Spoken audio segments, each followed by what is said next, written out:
Hi everyone, this is Robert and welcome to IDG Live. Today we are talking about The Mad King stage play. Um, I will say right away, put the thing down there, spoilers. I will be talking about what happens in the stage play. I'll be talking about the new lore drops. I'll be explaining a lot of sort of the way it's presented and the things that happen all the way through the play. I thought long and hard about how do I want to cover this. We don't normally do spoilers on this channel. Um, what my general view on this has been is that a very, very small fraction of people are going to be able to see this. Um, if you are, and I'm incredibly fortunate to live close enough that I have been able to see this twice now. If you um, are able to go and see it, fantastic. It's up to you. I'm leaving the choice up to you. If you want the spoilers, then stay around. Fantastic. If you don't, then this is probably not the stream for you. Now, um, what else should I say? This has had two performances so far. There were some cancellations. I suspect in years to come we will forget about the fact that there were some cancellations. As far as I could see, all of the technical difficulties have been worked through, so there's no problem with this at all. All is good on that front. What I will do in this stream is I will talk you through what happens in the play. I will answer as many questions as I possibly can. I've got some questions from my patrons that I will answer.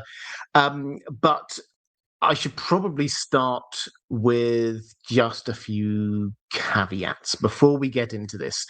This is not canon. This is the biggest lore drop we've had for a very long time in the world of Ice and Fire. Do not get me wrong. This was developed with George R. R. Martin. This is in within book canon. As opposed to show canon, that's they were attempting to provide a, a prequel, effectively, to the books, not a prequel to the TV shows. So that's the world that we're in here. But this was not written by George R. R. Martin. It was not co-written by George R. R. Martin. He has not, other than saying that he's very proud of it and he likes it, he has not said anything yet about the canonicity of this. So I think for the time being, we have to consider all of this semi-canon. There are in particular a few things that have clearly been changed from book canon in order to make this work better as a stage play. This is to be expected. George R. Martin, he understands this is how these things work. If you're going to change something from a book to put it onto the screen or onto the stage, then you do need to change a few details here and there in order to make it work well. So, for example, here, something people have been talking about online is there is no John Connington in this. There should be John Connington. Now, it's not just an absence of a character. He should be one of the hands of the king during this period, and he isn't. He does not appear there. They have streamlined that. There's a lot of characters in this. I kind of understand that. Similarly, towards the end of the play, and I'll talk in just a moment about the scope of the play towards the end of the play, when Robert Baratheon arrives in King's Landing, it's different timing to how we know it happened in the books. He arrives very soon after, so we get Ned arriving and Tywin, and he comes in pretty much at the same time, whereas in the books, there's a gap. There's a couple of weeks gap, actually, before he turns up. So they have made some changes. That was for dramatic purposes, and I get it. I understand. So do not take it as canon, everything that we see here, as being this is exactly what is going to happen in the books. Only the books are canon, as far as we're concerned. Well, as far as George is concerned, and as far as we're concerned. So that's the first caveat. The second is that so far these have been previews. They could change things. Now, I'm not expecting there to be huge changes. I saw the first two performances. I spotted a couple of minor tweaks between the two performances, but nothing major. But it is entirely possible that they might cut a scene or change some dialogue. So we shouldn't get too wedded on what is here now. This could change. Thirdly, this is deliberately an interactive experience. That all theatre is. This is how theatre differs from going to the cinema, watching a film, watching a TV show. This is it changes every single night. So the way that the actors interpret things, the way that the director has arranged things, this shifts away from just the pure text, and also it will change from night to night. If an actor comes on with maybe a slightly different interpretation of how they say the words, that might be interpreted slightly different by the audience, and it is a very interactive experience. And the way they have set this up tries to enable that even more. They've changed the theatre around. Normally, it's just a pretty standard. It's a good theatre, but a standard type theatre where you're all looking in one direction towards the stage. They've changed it. It is in the round. People are sitting all the way around this. The stage is not just at one end, it's a big cross shape. Action happens all the way across that.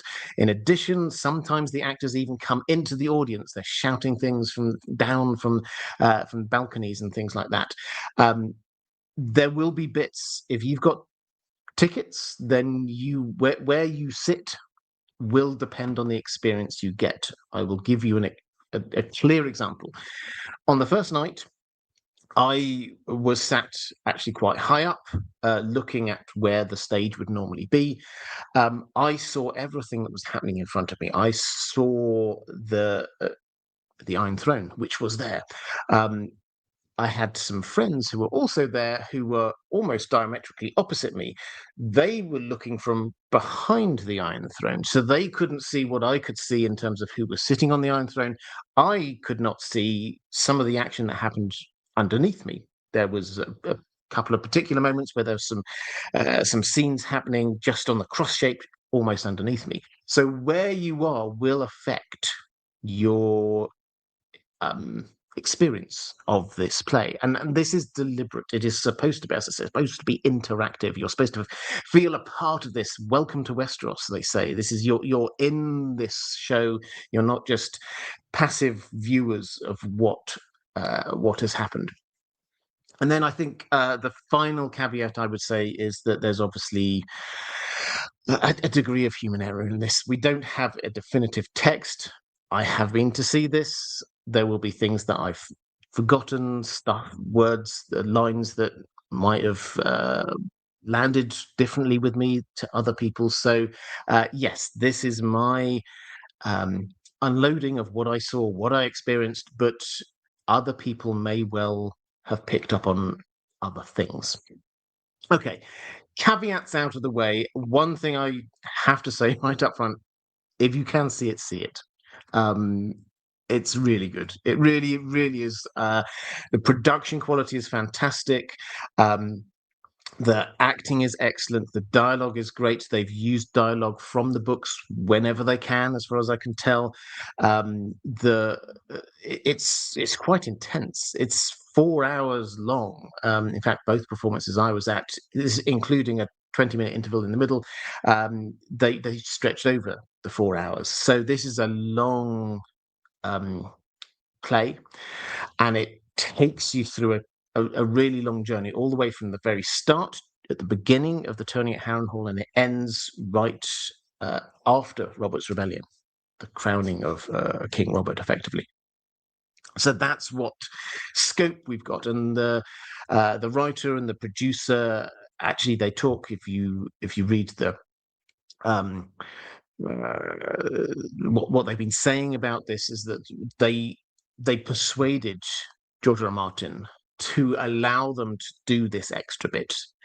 Initially, the idea had just been that this was going to be about the turning at Harrenhal, but they have extended this out, so it's telling the entire story. This is big. There's a lot to digest. I have to admit, when I came out from it, then my brain was whirring with all of the new things that I'd seen, slightly different interpretations of what I had understood the situation to be. So there's a lot going on, but it is really good. The production quality is fantastic. So if you get a chance to go and see it, please do. And I have no inside information. People have asked. I have no inside information about what happens after this run. The run carries through to early September in Stratford-upon-Avon in the Midlands in the UK. I assume, this is something George R. Martin said a long time ago, that the plan is for it then to transfer to a more permanent home in London, New York, Australia, perhaps. Having seen the production, this will require larger theatres. And the way that they've set this up, you can't just put this on for a couple of nights somewhere and then move on. This does require quite a bit of setup for it to work. So the places it can go will be limited. Do not expect a regional tour coming out from this. I would personally guess, no inside information, I would guess that it will transfer to somewhere in London, and then at some point next year, it will also go to a big theatre somewhere in New York. That would be my guess. People have asked, is this going to be filmed and made available for other people to watch? It will be filmed. Everything that the Royal Shakespeare does is filmed for posterity. Sometimes they do put that on in various ways, but they haven't announced anything on that. So I can't promise you anything there. I do not know anything there. But for the time being, the only thing we know is that it's going to be running, and it is sold out. But if you are local, then you can nip down to the box office at the Royal Shakespeare Theatre. They often have a couple of returns for a night. So if you do happen to be local, do pop along and try and find out. Just have a quick flick through Paula Hagen saying you're going to see it 24th of August. Fantastic. I'm looking forward to it. Didn't realize it was 4 hours long. Yeah, it is. It's quite intense. So it starts at 7:15. It'll be best part of the way to midnight by the time you get out. Agree Weirwood saying there are lots of large theatres in America. Absolutely. So, I mean, I think what I was trying to say is not. It will be limited as to how long it stays in a place. As in, I don't think because they have to. For example, in the Royal Shakespeare Theatre, they took seats out. They extended the stage. They had to things come up out of the stage. I'll talk about that in a moment. They've got extra balconies put in, a whole load of stuff like that. You can't just do it on a one-off in a theatre. You have to commit to being there for a little while. So that's it. Has to be a big theatre. It has to be capable of being in the round, I think, and probably it has to be somewhere that they can settle down in for a little while. Okay, let's go to what should we talk about? Okay. Overall stuff, and then I'll get into the detail of what happened and when. So overall, this is very much a play of two halves. It is one play. It would not surprise me if at some point they do break it up. So the Harry Potter stage play, for example, is two stage plays, and you book to them each separately. It would not surprise me if they go down this route, because the two halves of this show are clear, and there's a gap. There's a few months gap in stage time between the two. The first half is the turning at Harrenhal. The second half is Robert's Rebellion. There's clearly a cross line that goes through them, but there are things that happen in the middle that we don't see on stage. So, for example, the abduction. I'll call it an abduction for now. We will talk about that in a bit, but that we do not get to see. We leave off at the end of the tourney at Harrenhal. We pick up with Rickard and Brandon in the Red Keep. So all of that middle bit, we don't get to see that at all. The characters talk about these things in kind of retrospect, but there's a clear gap between these two halves. The second thing I would say is that the way that they staged this is that different things are happening on the stage at the same time. They had the Iron Throne, which was magnificent, and for a lot of the the second half of the show. The Iron Throne was there. The king was sitting on it. But the action was happening elsewhere. And so that was just like in the background. He was kind of looming and looking out over what was going on. It really good kind of theatre. That's the way that this presented came across, I thought, really well. But that was happening while Elia was sitting off in a corner somewhere else, and we were looking at what was happening with Rhaegar and Lyanna. And so you could be looking at 3-4 different things happening at the same kind of time. It was always very clear where your attention was supposed to be, but other stuff was going on. The other thing about the staging was or production. They made quite a lot of really good use, I thought, of a kind of like a. They had a lot of cast on the stage a lot of the time, and they would, in order to get us to focus in on certain people, then they would kind of like slow down the action elsewhere and just have like the spotlights focusing in on 1 or 2 people. For example, at the Tony at Harrenhal, there was a dance. We wanted to see who was dancing in the middle. Started out, for example, Elia and Rhaegar were dancing and they were talking. So they would be doing the dance and the talk. Around the outside, the rest of the actors were also dancing, but more in kind of slow motion. It was very effective. It's perhaps quite hard to explain, but it worked really well.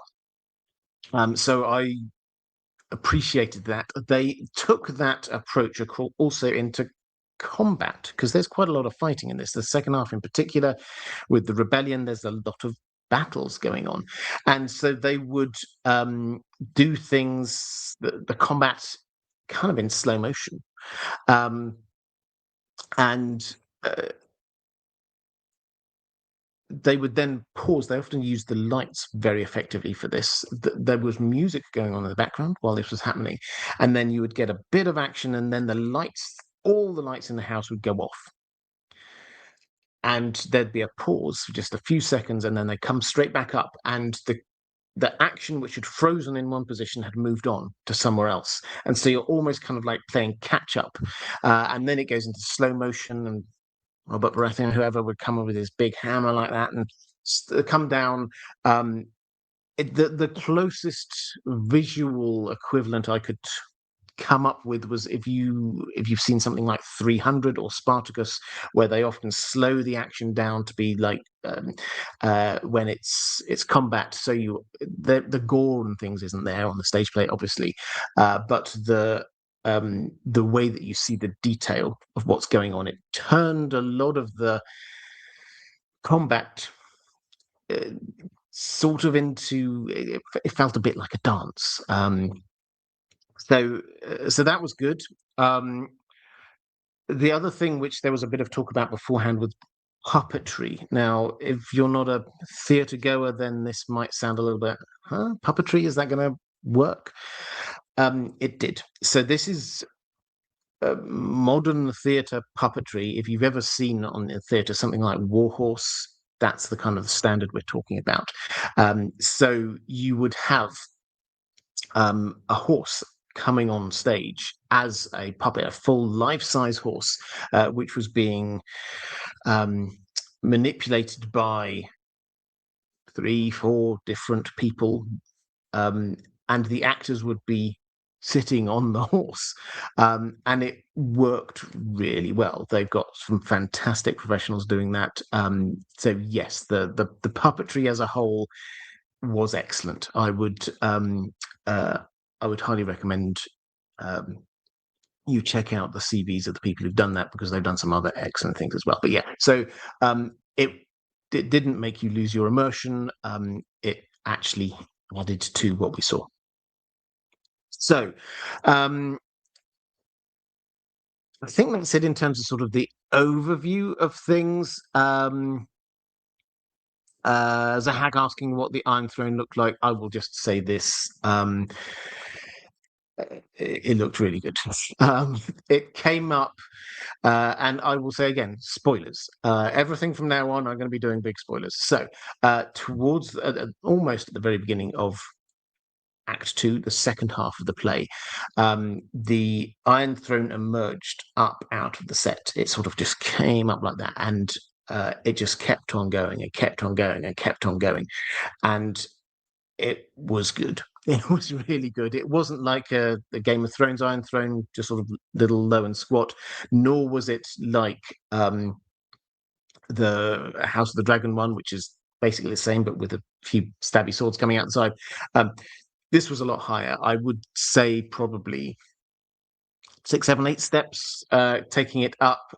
Whoever was sat on it was above everybody else, and they were looking down. You had to climb up the steps in order to get to the Iron Throne. It looked great, I thought. So I was really pleased with that.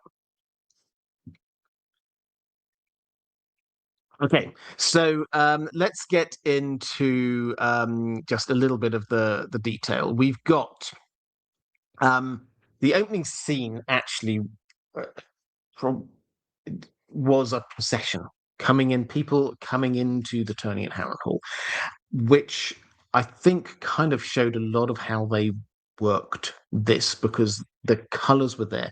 They had sigils. People were carrying their sigils. They made good use of them. I'm sure George R. Martin would be delighted by this. They made really good use of sigils. They didn't just do the standard design that we know. They were slightly more stylized, a lot of them. So you had a Targaryen dragon with 3 heads, but it wasn't like the round thing that we see all the time. It was a slightly different stylized version of that. I thought that worked really well. But then everyone else, so when the Kingsguard were coming in, they each held their own sigils up on a banner. It worked brilliantly. And the music was this kind of like big drum beat, boom, boom, boom, boom, as people sort of coming in. Worked good. But after that, we then get to a weirwood in Harrenhal, the weirwood in Harrenhal. And the first line, the first scene really is Lyanna. Lyanna is at the heart of this in a way that we obviously knew she was going to be, but it revolves around her, as you will discover as I'm talking our way through this. It revolves around her a whole lot more than probably most of us realized before. She starts talking to the weirwood tree, and she's there. I've not prayed for a long time. I don't know how to pray to this weirwood tree, but she's talking about her destiny. She knows that she is there, supposed to be marrying Robert Baratheon, who she's not met. She doesn't really want to be, as she says, she doesn't really want to be there, just like lying in a bed, giving birth to in a random tower somewhere to some High Lord's child. One of the themes which comes from this is the kind of the irony that it gets picked up that the further you try to run from your destiny in this play, the more you get towards it. Lyanna starts out not wanting to be in a tower somewhere giving birth to some lord's child, but that's obviously how she ends up, in a tower somewhere giving birth to some lord's child. So she's there not really knowing how to pray. Certainly Ned says this out loud. The implication is that the other Stark children, who they seem to all get on really well, it has to be said, then they do group hugs and all howl like wolves together. The implication is that they've not prayed since the death of their mother. They're not talking about this.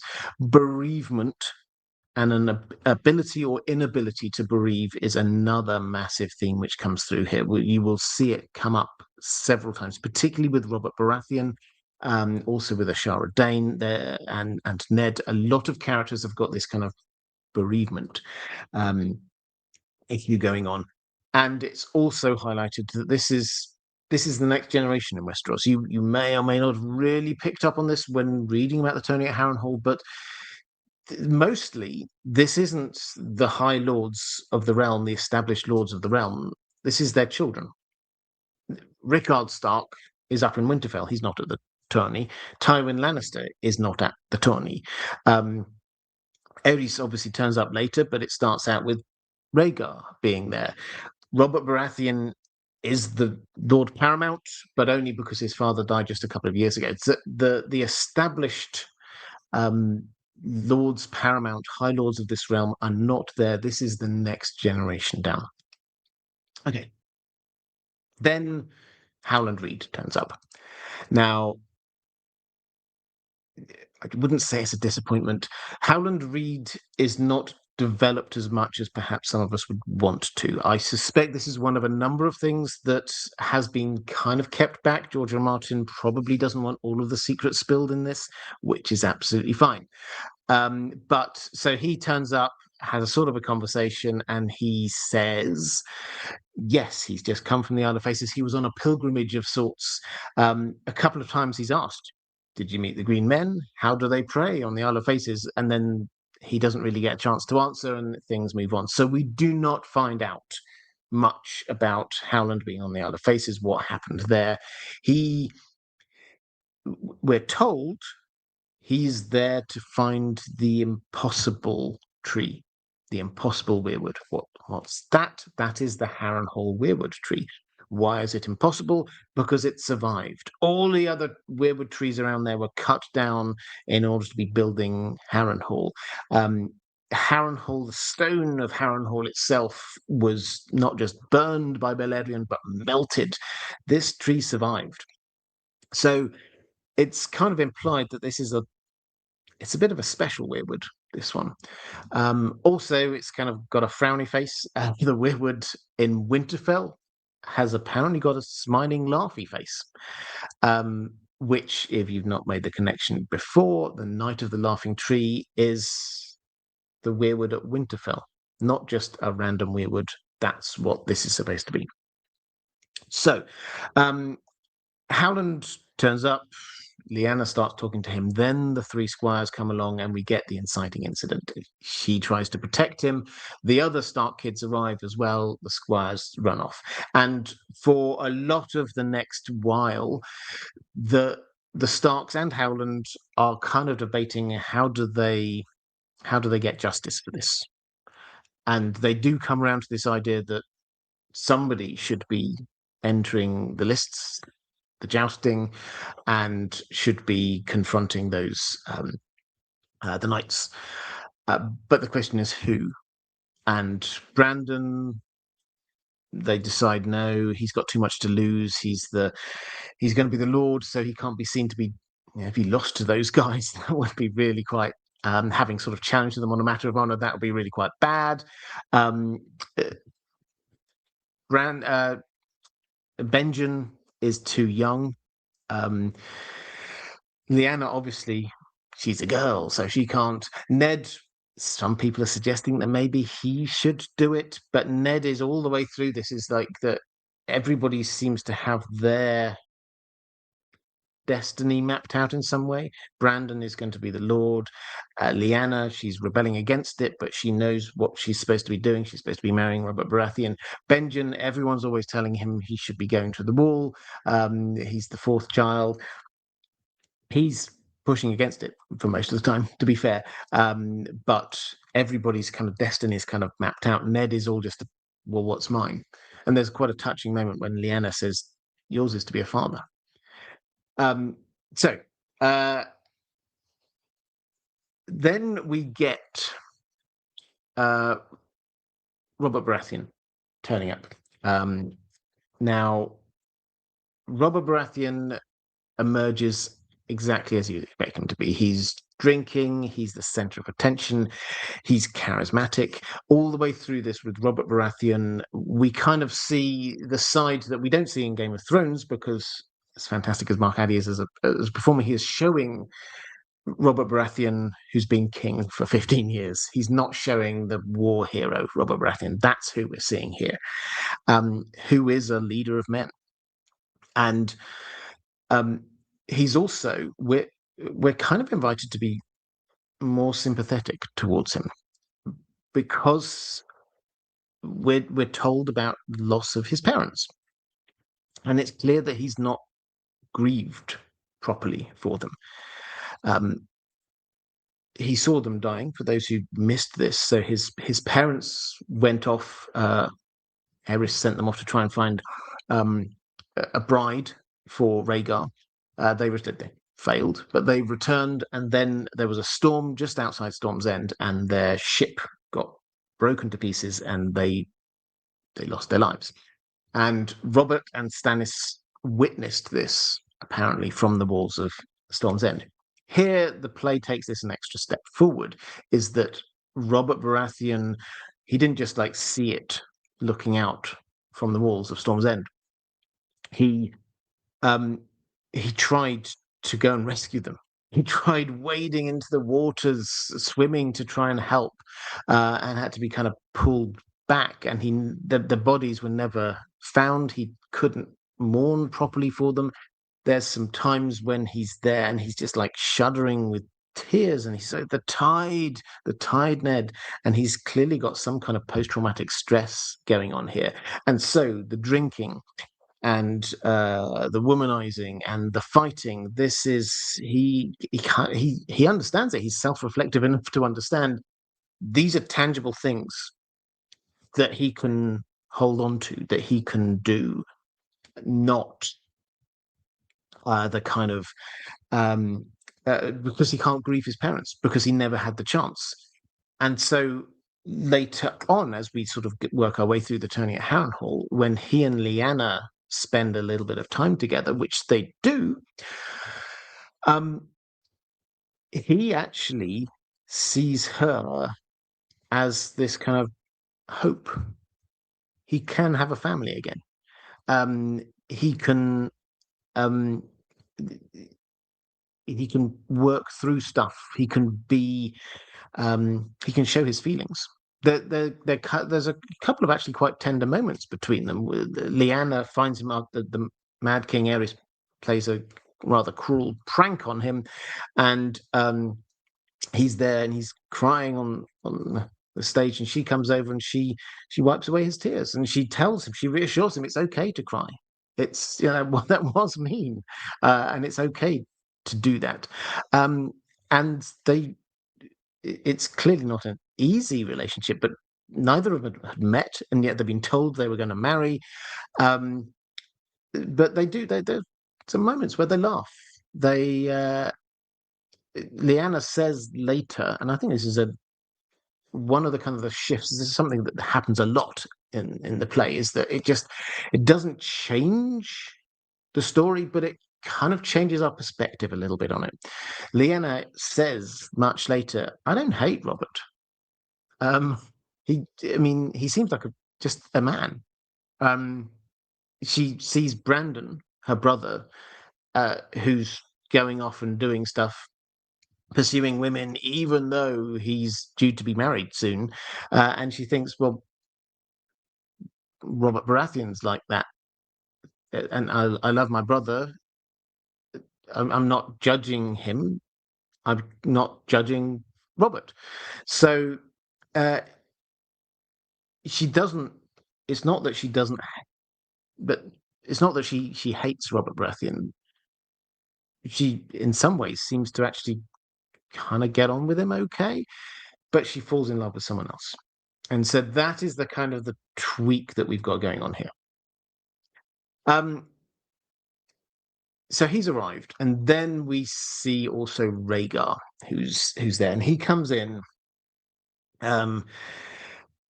with Elia, and he sort of gets off of his horse and takes his little harp, and then he sings. No hello, no hi guys, great to see you. He immediately sings the Song of Ice and Fire in High Valyrian. I am desperate for a translation of what exactly it was that he sang, because we obviously didn't have that. But this kind of like sets the tone, and is like he is all the way through this. The word we often get in the books is melancholy, associated with Rhaegar, melancholy, and he is very melancholic here. I don't think he certainly never cracked a joke. I don't think I saw him smile at all. He's a little bit socially awkward, I would probably say. It's clear he has got this plan to have this gathering of these nobles, and to win them to his side, and then he would march back with them to King's Landing and then take over from his father. That's his plan. He's not really worked it through, though. It seems he hadn't to start with. He'd not even told Elliot what the plan was. He'd done this with Oswald Went, one of the members of the Kingsguard, who is more of the true believer. It has to be said. Arthur Dane is also there. Arthur Dane is he's a lot more uncertain about all of this. He doesn't really buy into the prophecy stuff. So they've kind of switched around where those two characters are in most of our minds. Oswald Went also, the very clear implication is that he is in love with Rhaegar. And this very probably is sort of a conflating John Connington's character with Oswald Went, because as we've seen, John Connington is not in this. So they've kind of brought those two together. So Oswald Went is the one who's more sort of supportive of Rhaegar. Arthur Dane, yes, he's supportive. He's close to him, but he's less bought in to start with. So Rhaegar's plan, from what he says, is that I was going to sing this song, and then the Highborn lords, they'll have been taught High Valyrian. They'll hear the words and they'll understand the meaning. That this is we're approaching a time when humanity is threatened by this great evil, and clearly Rhaegar is the prince that was promised, and so we all have to rally behind him. And he sort of like sends his Kingsguard, and he goes to talk to people about, you know what the Mad King is like, what my father is like. And everybody's just a little bit, okay, I don't know what you want me to say, but we've heard what happens if you say bad things about the king. And now his son is coming to me and sort of saying, so do you think that the Mad King is mad? So he's not really figured this out. He's not figured out how to do this. He does eventually talk to Elia about this. Elia is a lot stronger, a lot more proactive than she is generally presented in the stories that we have so far. A lot more political. And she tells him, okay, so your plan's not great. What you need to do is do this sort of more the Dornish way. Don't just sort of assume that everybody will immediately understand prophecy and they'll want to come on your side. Get to know people, dance with them, befriend them, woo them, bring them along. That's the starting point here. So he kind of like buys into this. There's a dance, and he dances with Lyanna. And the way that they set that dance up is it's very much, she's like, oh no, I don't really dance. I'm much better at doing the sword fighting thing. And he says, but if you know how to do sword fighting, then you know how to dance. And they kind of like make the dance a bit like a sword fight, parry, riposte, that kind of thing. She tells him that she kind of felt what the song meant. She didn't really get all of the words, but she understood the feel of it, and it did make her cry. Now, in all of this, we then get Aerys, the Mad King himself, arrives. So he, and I should probably say, I think Michael Schaefer, who is the actor who plays him, does a fantastic job. Both of his entrance in the first half is the entrance, and the second half showstoppers. So he comes in and he clearly is mad. He's contradicting himself. He's delighting in burning people. Yeah, it's not good. But he is there because Varys has told him that there might be a little bit of rebellion going on in this. But when people see the Mad King, this actually is kind of counterproductive from his perspective. When people see him, they do start to fall in behind Rhaegar. So Brandon, for example, and also Robert Baratheon, okay, I see. We do need to replace this king.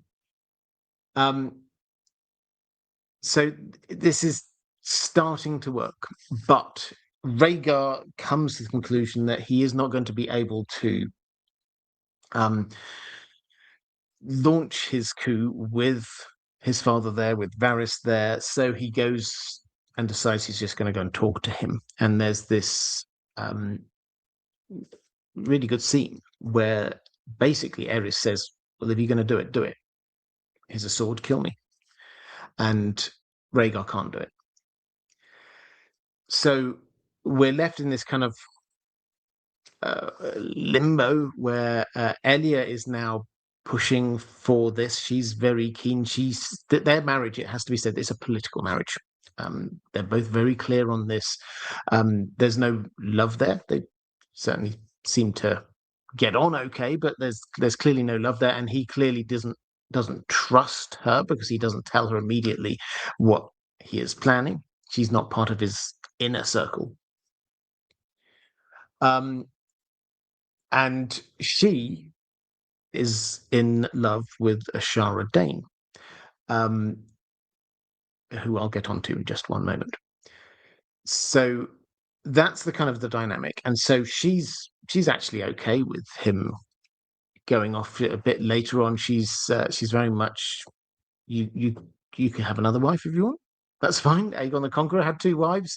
I'm not, this is a political thing for us. You marry once for duty, once for love. Fine. The key thing for her is that her children will be sitting on the Iron Throne. That's the main thing. That it's the alliance of the Targaryens and the Martells to give the Martells the power.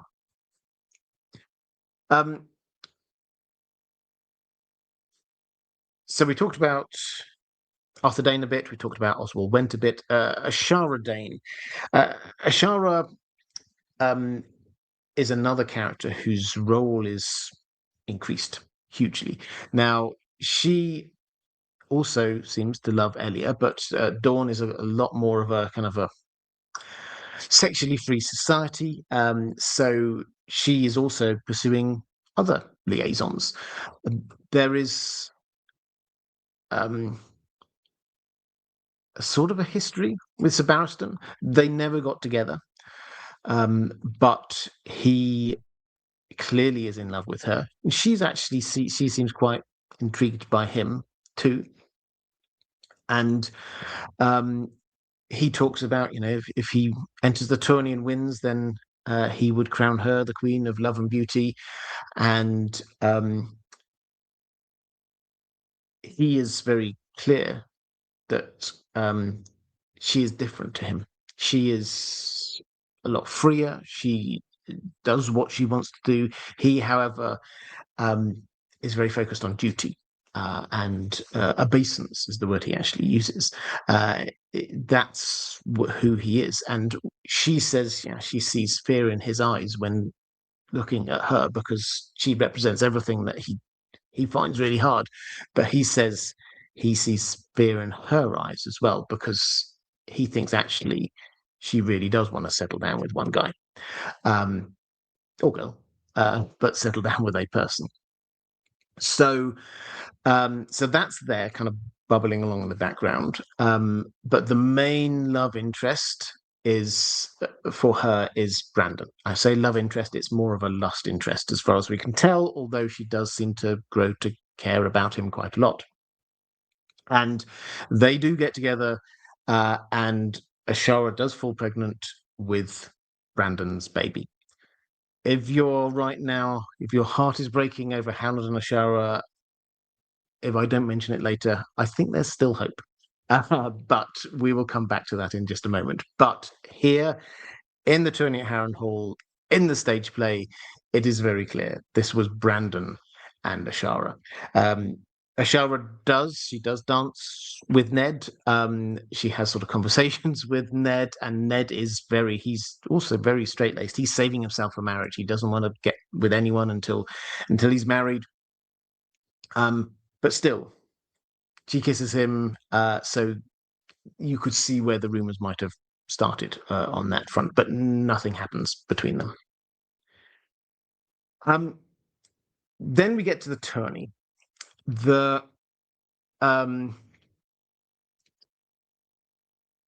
It's not really describing anything we've had so far, but I thought this was a really good addition. There's not just the jousting, there's also a melee, and the winner of the melee is Robert Baratheon.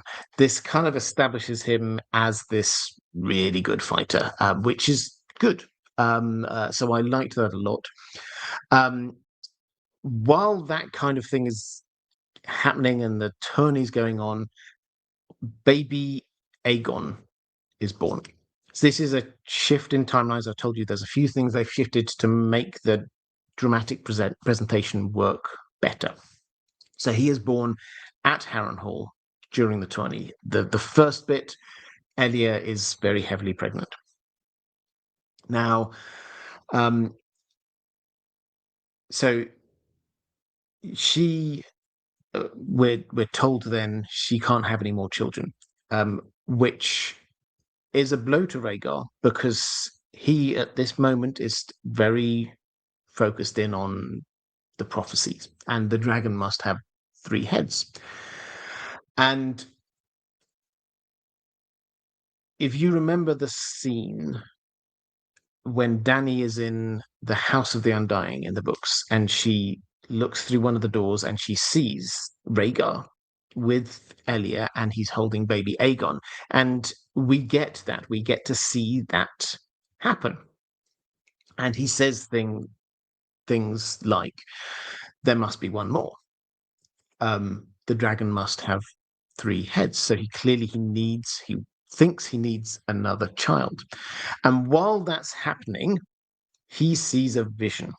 He sees a couple of visions in this. He sees a vision of what looks like dragon, and a blonde figure who I think is Dany. We're not told, but there's a blonde figure in the midst of that kind of puppetry, which kind of like rushes towards him and breaks apart and moves around and then rushes off again, leaving Lyanna standing there. He takes this as a sign that Lyanna is the one. But I would just pause for one moment and say, I think this is a nod to the books, that Dany is looking in and sees him in the books, and it is a long-standing fan theory that he sees her back. And I think this is just doing a nod to that. He does see her. He says there must be one more while looking at her. So we get that kind of vision going on. And I should probably say the dragon has 3 heads gets a twist here. That both Rhaegar and Aerys think that the dragon has 3 heads. You can interpret this in different ways, but it means the 3rd child is the prince that was promised.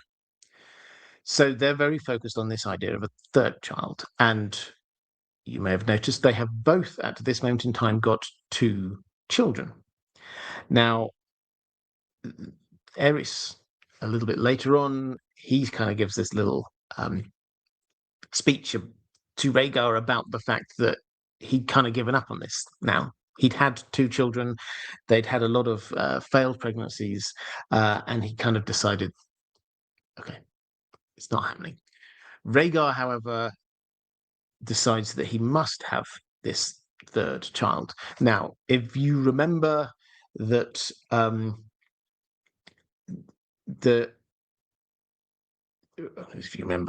so the 3rd child for both of them is Jon and Dany. This is one of the other things which is left very open, but it is they're shown that you could come out of this believing strongly that Jon is the prince that was promised, or Danny is the prince that was promised, or both of them are, or maybe the prophecy is just a whole load of nonsense. Any interpretation could still work from this. But they are both, a little bit later in the narrative, they are both conceived when there is a red comet. So we're told that both of these could be the prince that was promised.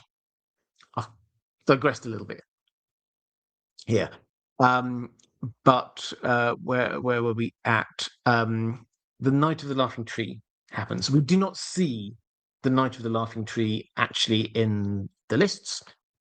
We just hear about this, and we hear Eris getting angry about it and sending people off to try and find this Night of the Laughing Tree, who he is convinced is Jamie, who he's sent away.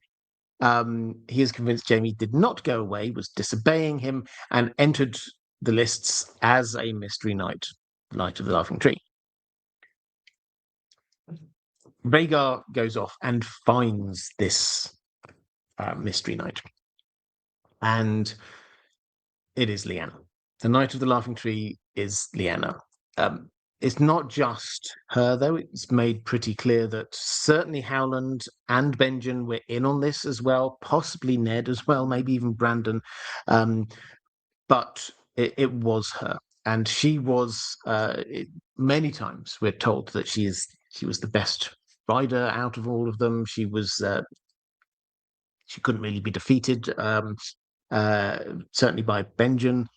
So it makes sense.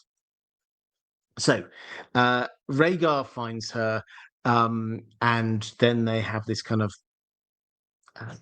connection again there, but this is now not the first time, obviously, he meets her, because he has met her already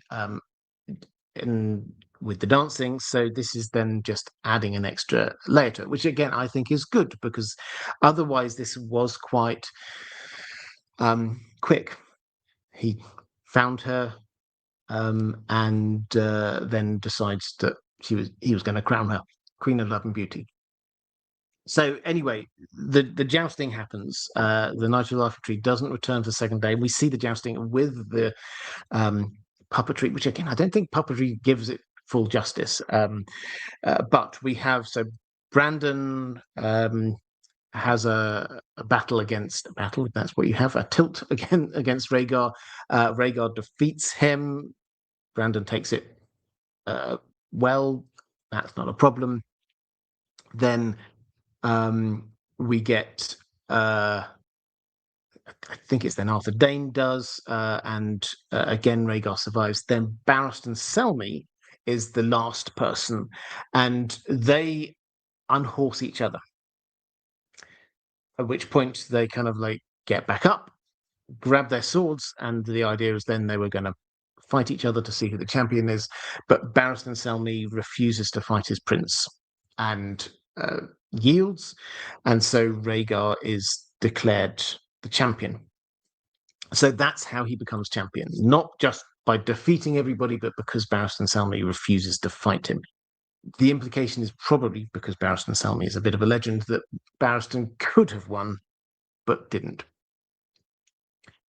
So then we get the big moment when Rhaegar is going to give this crown to declare who the Queen of Love and Beauty is. Now, he should have given this to Elia. Elia has sort of said to him, so her plan was, you're wooing everybody and you're supposed to, you should enter the lists. She was the person who told him he had to do that. If you win, then you'll look like a king, and then you give me the crown of to be crowned me as Queen of Love and Beauty, and the people can see this magnificent couple, a power couple, and they'll fall in behind them.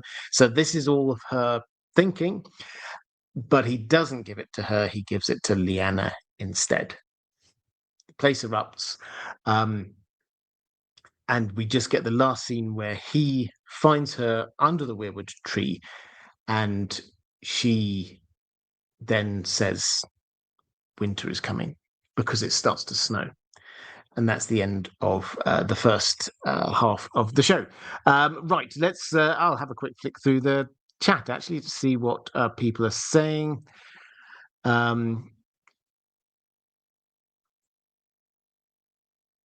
Choppy connection. Apologies. It often is on my live streams. I will try and sort that out. Commander Ray Barriston said, "I don't want to humble my prince. He's my guy." Yep. Anders Graham saying it is kind of strange for them to have John conceived under the Red Comet as well, when you could just as easily say that the Bleeding Star is a Patrick of King's Mountain. You could.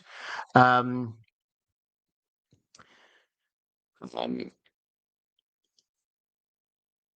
Stewart, Josh Stewart, not John Stewart, saying, "Gonna catch this tomorrow. Great to see you." Have a quick flick through. Any more? Yeah. Okay. So I'm the Cassian saying John is 8 to 9 months older than Danny. How are they conceived on the same date? So they shifted a few things. So this is one of the things to say, is that they shifted a few timings around on this. Now, them being conceived on the same day was in order for them to show that it was the same red comet that they were both conceived under. So that's the plan. Now, I'm okay with this as a kind of a thing, because it leads to this idea that it could be either or both of them. Okay, so that's the first half. The second half is focused very much on Robert's rebellion. So we have a cut then. We pick up on it with Rickard and Brandon in front of the Mad King, and it's exactly as we have in the books, which is quite a dramatic opener, it has to be said. While that's going on, then we start to hear these wars and rumors of war, and we get Robert that is really well staged. You just get the Iron Throne there in the background, and then men sort of charging across, battles happening. Cut back to the Iron Throne. How does the king react to this? Cut over to what's happening with Elia, who I'll talk about in a moment, what's happening in the Tower of Joy. And while this is happening, kind of the drumbeat of war is continually going and going and going. So I thought the second half worked really well in terms of keeping the feel of a nation at war going. The Tower of Joy is the people there are Rhaegar, Lyanna, Oswald Went, and Arthur Dane. And that's it. Quite a bit is made later of the fact they don't have a maester. They don't have anyone else there. So that the implication is that the lack of maester is perhaps part of the reason for why Lyanna did die. They say we should go get a maester. We haven't got time. So it is just a small group. The big shift here, and this is probably one of the biggest things, which was like, oh, that's new, is that when they get there, Rhaegar has basically pieced out. He's decided he's not going with this prophecy thing. Shoes off, picking flowers. He just wants to live in a tower with the woman he loves, and just forget about the outside world. Lyanna, on the other hand, has shifted over to being really focused in on this prophecy. It sounds like what has happened is she hears about what happened to her father and her brother, and that really breaks her. And she feels the guilt of this. Whether or not she is actually guilty, people tell her you shouldn't feel guilty about this, but she feels guilty about this and wants to find meaning in it. And she goes to the prophecy. She gets like these scraps of paper that Rhaegar's got, and she's reading them and saying, yeah, so, Song of Ice and Fire, Targaryen fire, Stark, ice, together, our child can be this prince that was promised. This has got to mean something. And so she really heavily leans into this. And it becomes apparent when they're talking about what happened. She's very clear. She says outright, I was not abducted. I was here of my own free choice. So that is made very clear. But she also talks about kind of more magic-y stuff, prophecy kind of stuff. And she says very clearly that, and her brothers had kind of joked about this with her before, but she now says very clearly when she was a child, she used to dream of wolves, and not just dream of wolves, but being inside a wolf. And she could actually, she's a skin changer. And that seemed to stop when she stopped being a child, we're told. But then, just coming and meeting Rhaegar, the magic-y stuff starts happening again, and she starts sharing his visions, and she sees visions of dragons too. So she seems to be this kind of green seer who can kind of like access his dreams. And this kind of builds on the fact that there is this kind of connection between the two of them. It is not just they kind of like each other. There is a deeper connection between them. And the other tweak we have on this is that she says when they met up, it was her. It wasn't him riding across, finding her, abducting her, and taking away. She says it was her. She cried out to him in her dreams, come to me, she says. And she says that she then found him waiting for her in a glade, I think it was, when she'd been calling to him to come to me. And so she is very much that I'm actually the instigator of this. This was me. This wasn't Rhaegar coming and taking me. This was me calling him to me. So that is a big switch around from how we've perhaps thought of this before. So that's the kind of situation going on there. I said I'd talk about Elia because Elia is very political. She is, at this point, she's imprisoned in King's Landing. And she has conversations, first of all, with the other two Martells. We get Oberyn Martell, also Lewin Martell, who's in the Kingsguard. And she's there trying to kind of spread rumors out around the land. And then she wants to talk to Rhaella, who we also need to talk about in just one moment. And she gets to the point where she's writing to Lyanna. She's allowed to be writing things. Ashara Dane, at this point, she's the person who's actually sending these via ravens. Ashara Dane basically stays in King's Landing through this, contrary to what George R. Martin has strongly hinted that she was doing things during Robert's Rebellion. She basically does just kind of stay there. She decides to. She loves Elia. She wants to be by Elia's side.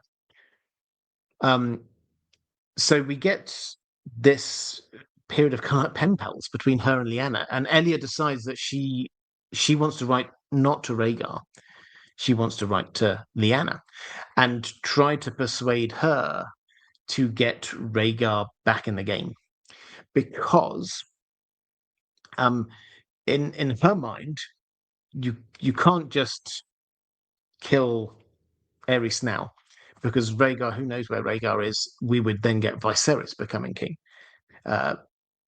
So she doesn't want that.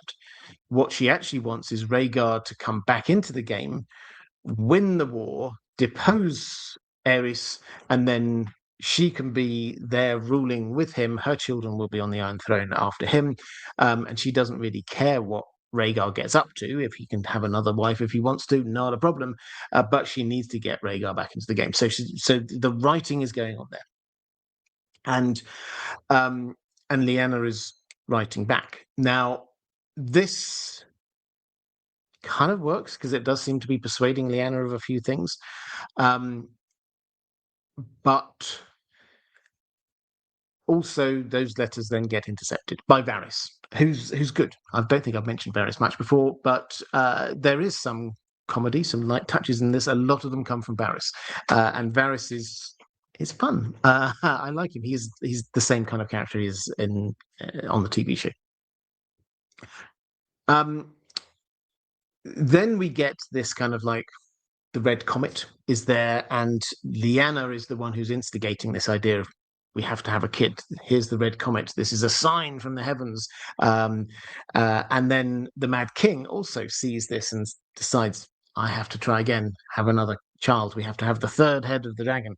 At which point, Raella, his wife, is summoned to him. Now,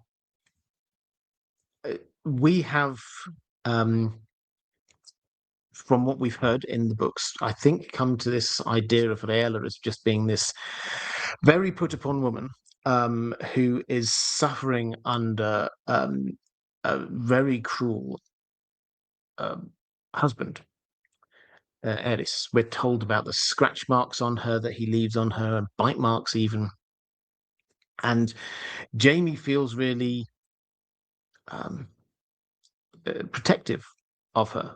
Jaime comes across quite well in all of this. It has to be said. He becomes a member of the Kingsguard quite early on, and through this, he's the only one who has these kind of moral qualms about what's going on.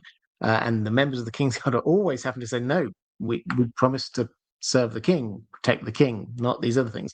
He tries to, in fact, get in the way of his fellow members of the Kingsguard to stop them from taking Raella away, as do Elia and Ashara. But then we get what for me was one of the standout moments of the entire show. Raella, who we've been thinking, oh, they're trying to protect her, this poor woman. She then gives this incredible speech, and she's basically then she shows her scars on her body and on her arms, and she talks about how she's proud of the burn marks on her arms when she was there holding and protecting Rhaegar at Summerhall. Summerhall's mentioned a few times. Rhaegar was born at Summerhall. Her protecting her child, she's proud of them. She's also proud of the scratch marks and bite marks from Eris. She says afterwards, he's the one whimpering, not me.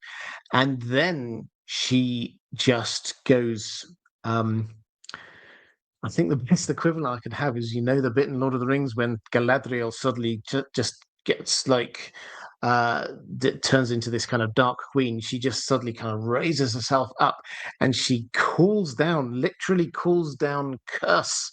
If I have a child, the red comet's there. This is the gods willing this. If I have a child, if she is a girl, I call down a curse on, and I can't remember the exact words, but on Westeros, on the Seven Kingdoms, and she will come with dragons and she will burn you. And it's kind of dark. And everyone there is just like, whoa, where did that come from? And it's very clear she's as much as of the driving force behind this desire for fulfilling the prophecy for this prince that was promised, as much as Eris is. Eris seemingly had given up on it by this point. But also this, hopefully at some point we're going to get a script, because I would love to see the exact words of it. But she definitely is calling down a curse from the heavens through her unborn daughter, which will lead a lot of people to equate this obviously with Dany, who is the unborn daughter that has not yet even been conceived, and the ending of Game of Thrones. I will just leave that hanging. I want to see what the actual script says, but I will say that it was fantastic acting. And it was one of those moments where we just go, oh, okay, this makes us see things quite differently. Okay, so while that's going on, so we've got two new babies being conceived. The letters from Elia have been intercepted, and Varys now knows where the Tower of Joy is, and the Mad King sends Lord Commander of the Kingsguard, Gerald Hightower, down to go and get Rhaegar, because basically the Mad King by this point is he's running out of the king. He keeps on rolling through them, running out of people he trusts. He gets his son back, who he has got this deep but very weird relationship with, that he clearly loves him and adores him, but also is inviting him to kill him at times, thinking that he's plotting against him. He shifts about all over the place. Again, another fantastic performance there by Michael Schaefer. So he sends Gerald Hightower down to the Tower of Joy, get Rhaegar. And by the time Gerald Hightower gets there, Lyanna is clearly very pregnant. And Rhaegar says, okay, I will go. Lyanna kind of plays an important part in persuading him to go. And he says, okay, I will, on one condition, is that you stay and help these two guys protect her and our unborn child. Gerald Hightower agrees. He doesn't seem very happy about it, but Rhaegar has promised to go, and that was what he was sent to do. So Rhaegar then comes back. He goes to King's Landing, gathers his army, and heads off. Meanwhile, Ned has got married to Cat. There's a really nice scene with the two of them, and he's basically promising to that he will always tell her the truth, and that he will have no bastard children. So he makes those promises on their wedding night to her, which obviously will then become an issue later. So the Battle of the Trident happens. It looks amazing. We do end up with this fight between Robert Baratheon and Rhaegar. And Rhaegar has the upper hand. And he's there with his sword at Robert Baratheon's throat when he sees another vision. He gets distracted, he turns, and he sees a dragon. Massive. This is probably the best bit of puppetry. Was their huge black dragon swooping in, and this was one of the bits that I couldn't where I was sat. I couldn't really see very well, but there are times when the actor, particularly when they're fighting, they sort of like subsume themselves within one of these big life-size or even bigger than life-size puppets of themselves, which sounds a little bit weird but works incredibly effectively. Here, he actually has a small puppet of himself that he's then controlling, and the dragon comes down. And as I say, I couldn't see exactly. I think the dragon was like bowing to him or nuzzling into him. It was black. Possibly this was supposed to be Drogon or Balerion. I think the small puppet was to show the dragon's huge size. Anyway, that goes. And while he's distracted, that's when Robert Baratheon comes in and kills Rhaegar. So, yes, Robert Baratheon does kill Rhaegar, but it could have gone the other way. Then we cut to the fall of King's Landing. The fall of King's Landing happens pretty much as we're expecting. So this is Pycelle and Varys who are sort of arguing about whether or not the gates should be opened.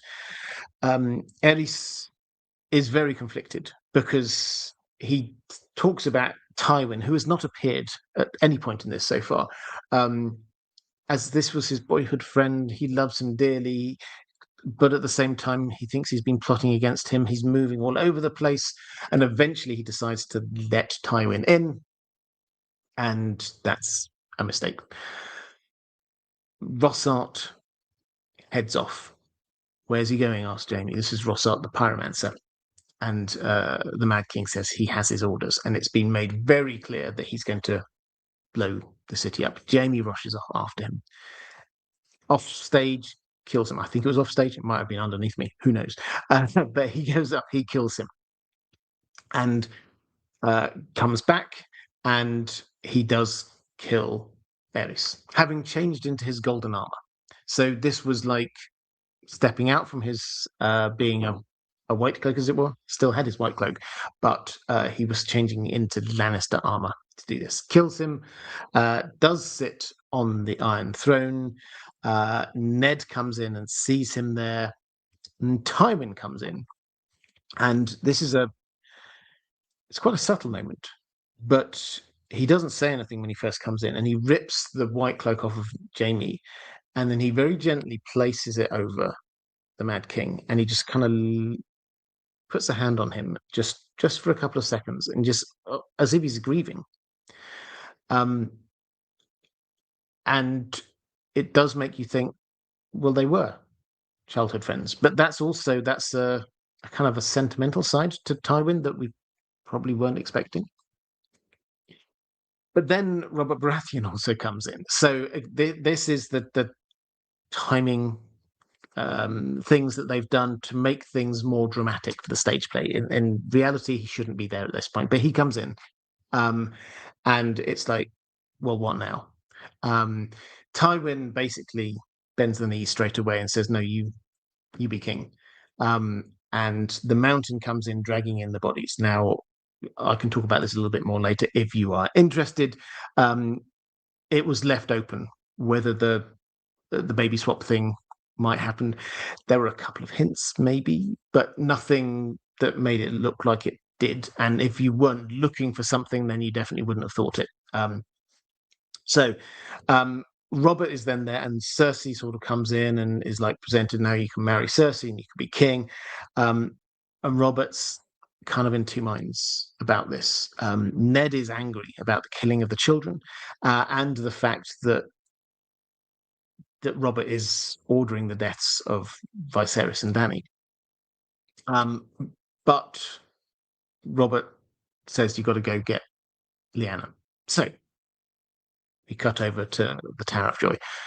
The Tower of Joy happens very similarly to how it happens on the TV show, which may please some people, it may disappoint some people, but the setup is pretty much the same. They use the same dialogue, which was in Ned's fever dream. They stage it in such a way as to be reminiscent of it. So they have when Ned and co arrive, then you've got two Kingsguard outside, one of whom is using a whetstone on their sword, the other one's lying down a bit, which is the same way that they were on the TV show. So they set it up that way. The fight happens. It ends up with Ned against Arthur Dayne, and Arthur Dayne would have won, but then Howland Reed comes in and kind of like stabs him from behind. So that's where he would have killed me but for Howland Reed thing is. Which have disappointed a number of people on the TV show, myself included, hoping for something slightly cooler for Howland Reed. But as I say, Howland Reed was underplayed in this. One other thing to probably say is that we do see the Sword Dawn, which glows. It's I wouldn't say it's like a lightsaber, but that's what it's a bit like. It glows white. In fact, in the second performance, there was a moment where it glowed purple, which did make me think, oh, is he now Mace Windu? I think that was just an honest mistake from the prop, but normally it was like glowing white. And he is shown to be a very good fighter. He fights off 4 people at once, moving faster than anyone else, which they worked with the slow motion thing. Everybody's working in slow motion except for him, who's moving at normal speed. So, but he dies. Then they head up, and one thing which I really love is that you just hear that nothing is made of it, but you hear the audio coming out saying, "Father," which, if you remember from the TV show, that was Bran calling out to his father. As I say, nothing much is made of that, but it is there. And I'm pretty sure I heard it at one other point in the show, but I cannot remember when that was. So maybe I'll find out at some point. But yeah, the hints are there that there's more going on behind the scenes than we are aware of, but it's not really stated. Ned finds Lyanna dying. The promise me thing is obviously promise me that you'll protect my child, but also she has come round to this idea that she doesn't want him knowing who he is. She doesn't want him thinking about prophecy. She doesn't want him engaging with battle for the Iron Throne. She makes Ned promise that he's not going to tell him anything about this. So that's the promise me thing. After which she dies, and they have the baby. The two of them, Ned and Howland, head off. Ned says, "We've got to tear this down. We need to build cairns. We should take this sword back." And then they cut, and we don't see any more of that. So that for me did feel like we're missing some things here. How can the mystery of how can these two people, as it is just two people, because we've been told there's nobody else there, how can they tear down an entire tower?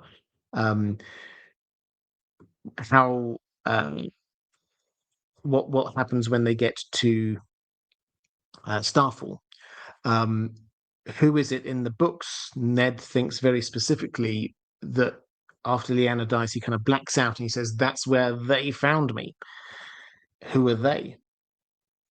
Howland Reed is there, but who else found him? So it feels like they just kind of like did pretty much the TV show version of this, added in a twist which worked with the themes that they had in the stage play, but then didn't tell us about what happens left. And what this means is that we don't get to see the end of Ashara's story, because presumably she goes back to Starfall. But we don't know that. We don't know what happens when Ned and Howland get to Starfall. We don't see any reason really why they hold Ned in such high regard. Yes, he returned to their family sword, which is a good thing. But also, they killed Arthur Dayne. So it's a bit uncertain, because the Danes they hero worship Ned. They name their heir after Ned Stark. They tell him this heir great story, amazing stories about the great Ned Stark, to the extent that when he finds himself, Ned Dane, in King's Landing, he sneaks up just to get a peek of this amazing person. So we don't really see why that might happen. So that feels to me like maybe there's bits that aren't in there. There's stuff that George is still holding back. Anyway, Ned heads back up to King's Landing, and we're faced with the way that this is presented. We get the little scene with Cersei and Jaime. When Jaime's feeling really bad about what happened, he thinks maybe he should go and join the Night's Watch. And Cersei just sort of pitches to him what will happen. No, you stay here with me. Our children will sit on the Iron Throne. But the way that the bigger situation is presented is very much, are we going for continuity, or are we going to go for big change at this point? Varys, Pycelle are there saying that the people are starving. We need to be ruling. We need to have money from the Lannisters. Tywin's here saying, well, you can marry my daughter, and you have support of the Lannisters now. And Ned is kind of trying to say to Robert Baratheon, you don't have to just keep doing this, because this is just going to be like it was before. This is a big opportunity. We can go one of two ways. Do you want to have exactly what you were before, the same small council, Varys on it still, Pycelle on it still, Barristan and Selmy still being there, Jaime Lannister still being there? Do you want to keep doing this, just slotting yourself in there, or should we try a different thing? And Robert decides to go with just being king. Lyanna, incidentally, a while earlier, she also came up with this idea that the Seven Kingdoms doesn't have to say the Seven Kingdoms. You could even split it up. You could give the old kings their crowns back, and try and build a slightly more, she doesn't say it like this, but a more sort of adult type of politics where we can just have these nice alliances with each other rather than having one autocratic king over all the entire continent. So that's kind of what's presented as a possible option. Ned doesn't articulate it quite like that. He just basically says, are you really just going to carry on doing things the same old way? And Robert is, yeah. So he processes out echoes of Long Live the King. And we cut to the last scene where Ned is up in the Godswood at Winterfell. And he's there with Benjen. And Benjen basically says, yeah, I'm going to go to the Night's Watch because I knew about Lyanna. I knew what she was planning. I didn't stop it. I didn't tell anyone. So I feel bad. And, this has been my fate all along, hasn't it? Cat comes in and is like, and whose baby is that? And Ned, we're reminded he promised her truth. No bastards. And he struggles to say, eventually he does say, no, this isn't Brandon's. She gives him a few different options. She says, is this Brandon's? Is this like some poor orphan child you've decided to adopt because you're a kind and gracious person? What's going on here? But he clearly decides he's going to go with this, saying, yeah, it's my, this child is of my blood. So he doesn't quite say it, doesn't quite do the lie, but the clear implication is there. And the last lines are, his name is Jon Snow.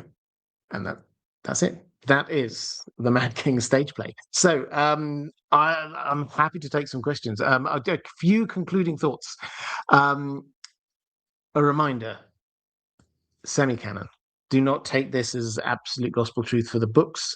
This was developed with George R. Martin. He is not the writer of it.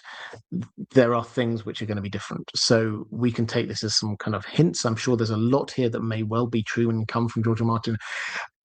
But until he opines on it, which he surely will at some point, until he opines on it, then I think we just have to treat this as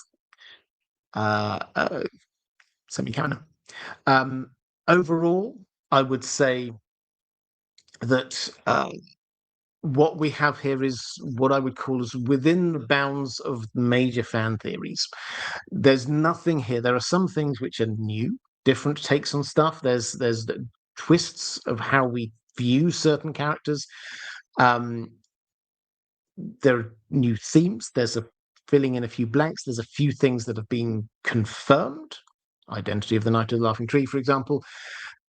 But none of this is outside of the bounds of what fans have been talking about. There's nothing crazy here. So I think we can all relax about that. So there's nothing really bad. I would say, again, this is a really good play. If you love the Song of Ice and Fire, do go and see the play. And what I've said is just sprinkling on the surface. There's so much more. It's really a good production. I would say one thing which really very clearly came out from this is the women in this had a whole lot more volition than they did before, which feels a very George R. R. Martin thing, is that he has he often emphasizes how the histories, they kind of marginalize certain groups, don't tell some people's stories. So we should probably expect when we actually see it, Elia Martell wasn't just this kind of simpering, quiet soul that so many people seem to think she was. Raella had a lot more to her than we perhaps previously expected. Not only was Lyanna not abducted, but she was actually part of the driving force behind this, and so on. We've got so a lot of the female characters here have a lot more to them than they previously had. I think one of the big things we've got is this whole Lyanna was a skin changer, potentially green seer, seeing the dragon dreams, the link across with Rhaegar. This puts her very much in the kind of the magical category. He sees these visions, she sees visions. John is the child of two magical people, so we should not be surprised that he gets dreams that um, he's a skin change for himself, and so on. The third head of the dragon, I think, is another little tweak here that, I mean, it's not new, but as an emphasis, as a thing which drives the narrative, I think that is new. We always thought that Rhaegar wanted to have a third child, but not this idea that perhaps the third child would be the chosen one. So I think that's quite a, and again, that was, they kind of explained that, they went over it very quickly as, again, an issue of translation. So David J. Peterson really needs to say some stuff on this. Maybe he has already. I've not found it yet. House Dane was, I wouldn't say unimportant to the plot, but I think there's a lot more there that George could say, and here we're not seeing it all. Arthur Dane, yes, he was good friends with Rhaegar, but he wasn't really bought into this whole prophecy stuff. Ashara, yes, she had a relationship with Elia. She had a relationship with Brandon. She was quite an important joining character in all of this. But what George has implied before about her importance isn't there. I will just say, because I said I would come back to this, I don't think the Howland and Ashara things we can write off completely. Clearly, the first half of this, Brandon was the father of that child. That I think probably that feels like that is what happened there. But she is presumably going to go back to Starfall. I said that grieving is a big part of this, and it's a theme which has worked all its way through. She needs to grieve for her brother, for Brandon, for her lost child. She needs to grieve. And we're told several times, though we never actually see it, that the way that the Dornish grieve is to dance and flirt and get together with people. So she's going to go back to Starfall and do those things. Ned is definitely not going to be up for this because he's already rejected her, basically. Who else is there? Howland Reed is going to be there. So I don't think that we can write it off as a sort of a second half to the story. The first half of the story, it was Ashara and Brandon. The second half of the story, her grieving is not going to be her throwing herself off of a tower. I think her grieving is her going to be dancing and flirting and more. So yeah, Howland and Ashara. Maybe it's a bit of copium, who knows? But they are still possibly there. Howland, though, is another that feels like his role was diminished in this because George wasn't wanting to tell us too much. We didn't find out about the Isle of Faces. He was there. We didn't know what he was talking to the Green Men about. We didn't get any of that business. He didn't show any particular magical abilities that we're aware of. So yeah, it feels like that was definitely underplayed. And the other thing I would say is there is lots left open here. With that, Ashara Dane, the Fagon thing, the stage play has not closed things off.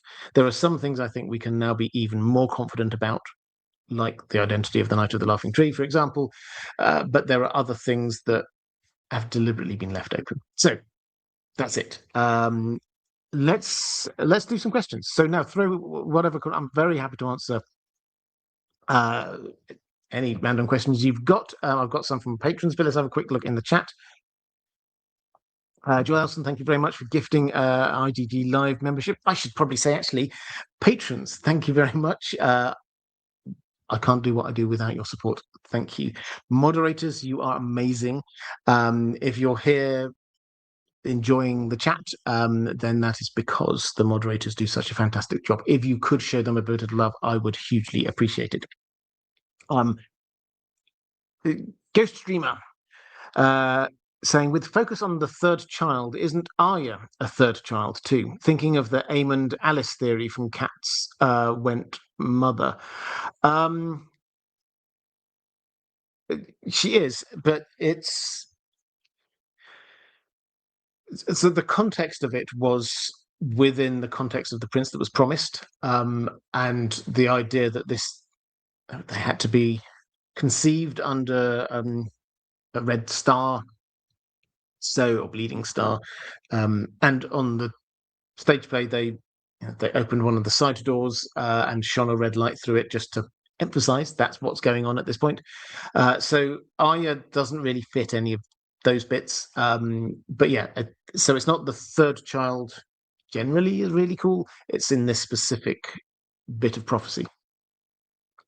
Ariel Winchester saying, hopped in late but wanted to send some love, hope all is well and jealous in the best way you got to see the play. Well, yeah, I am very aware how privileged I am to have seen it. I know many people haven't been able to see it, but hopefully at some point soon it's going to be made more widely available. Mrs. Gerard, do they explain why Lyanna didn't tell anyone she was eloping with Rhaegar? Not really. It was clear that she was in communication with Benjen through this, so she was telling him. The sort of implication is that this was just she's rebellious, and she was following her heart. And being independent and all that, she probably would have told people, but then by the time they kind of got there, she then discovered that her father and her older brother were dead. Taking this within the sort of the context of the books, it's pretty clear who is she going to tell at this point, because there's only two people that she could tell.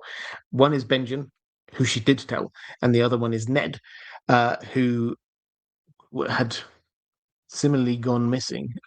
He was in the Vale at the Eyrie, and then from there he headed off up north. So he was gone for months, Ned. So who would she tell? Paul Whitrock saying it's nice to hear, as I'll probably never be able to see the play myself. Yeah, well, I mean, this is part of the reason why I decided I would do this, is that I know there will be some people who may well not be able to see this play for whatever reason. So, yeah, spoilers, but I think this one's deserved. Curse Ballerina, does Rhaegar whisper Lyanna as he died? Does Robert react? So he sees that he has the vision. There's the big dragon, and he sees Lyanna and he says Lyanna. So that word was on his lips. Does Robert react? Not specifically to that, but he then whacks him with a big hammer. So you could call that a reaction. And then afterwards, it's probably worth saying he doesn't just hit him once with a hammer. Once he's lying dead on the ground, he repeatedly whacks him with this hammer, letting out this anger. And he has to be sort of hauled off by a whole load of people on his side. Do they have Jaime sit on the throne? Yep. He kills the Mad King, and the Mad King is there, fallen across the bottom few steps, and he kind of picks his way up and sits down on the Iron Throne. Yeah, it's the left. He's very clear that this is not. He says, don't worry, I was just keeping it warm for Robert. But yeah, it does look, when you actually see it, it is very clear that he's gone to sit up there, because this is the Iron Throne. Is not just like a chair on the floor, like on the TV show that you just go and sit down on the chair. He has to actually step up, and he had to pick his way past the fallen king in order to take the whatever it is, 7 or 8 steps up to the top of the Iron Throne and then sit down. It is it's an intentional act, not just I just fancy sitting down now. What's John Aaron like? Not there. One of the characters who is not included in this. So, as I say, Stannis is another example. Just that they're off somewhere. They're mentioned, but there are a lot of characters here. I kind of understand this. They needed to keep this to the minimum because they're hoping that it's not just people like us who obsess over all the details of these things who go and watch this. It's the more casual fans will also watch this. So having lots of people, it was a busy stage already. So I understand that.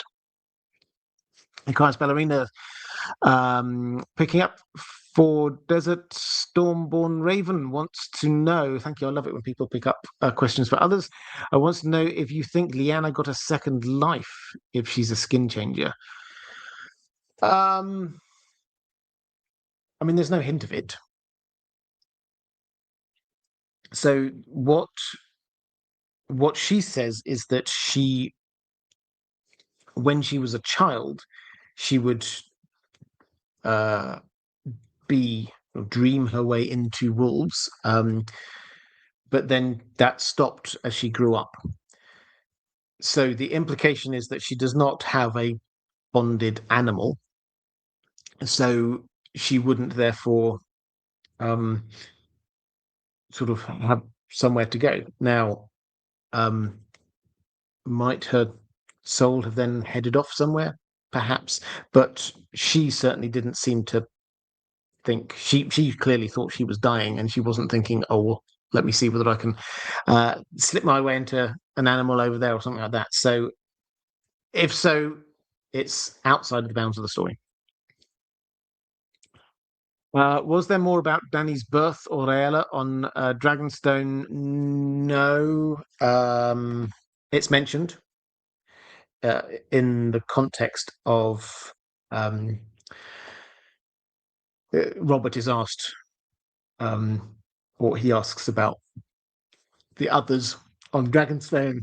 We're told about the storm, and he's asked, well, what about the other two Targaryens? And he's like, well, which two? And he said, well, there's Viserys, and there's this young girl as well who's just been born. So that's all we're really told, and we're told Rhaella died. So no is the short answer.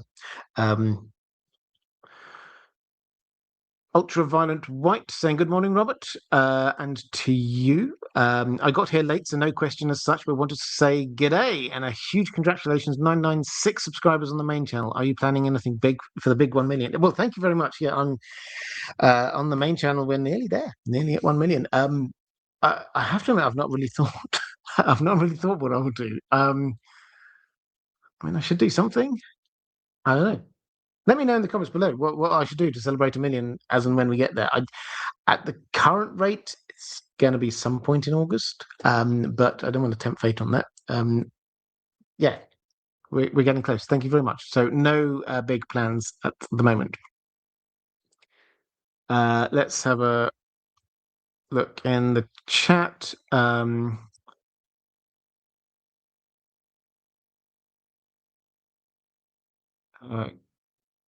Arena again, thank you very much. Saying, do we get any hint about Varys's motive in bringing the Mad King to Harrenhal? Just doing his job, or already trying to destabilize the realm? Yeah, there's no hint about him trying to destabilize the realm. He turns up. It's quite fun. He just turns up and is sort of challenged. Well, why are you here on your own? Shouldn't you be with Eris? And he said, well, I'm not here on my own. Ta-da! And when the Mad King comes in, long hair, barefoot, and he just wanders in, and he's surprised. So it's played as a slightly comical moment, but no, the implication is he is just here trying to do his job, and he heard rumors that there was potentially going to be a a plot against the king, and so got the king now. Uh, what um, what I would also say is that another thing which was left open, which is just one of those small details, but I was hoping maybe we would get an answer to that.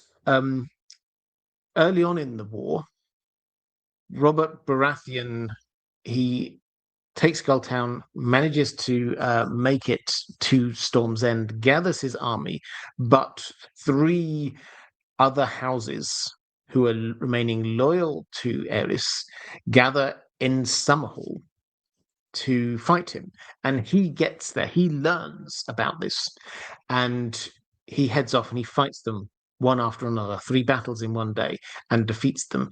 And the question in the books is, well, who told him? Somebody in the small council seemed to have been playing both sides, and I've often wondered: is that Varys playing both sides? Is that how he managed to stay in Robert Baratheon's good books and the other side of the war and stay being the Master of Whisperers? Possibly, but we didn't get anything on that.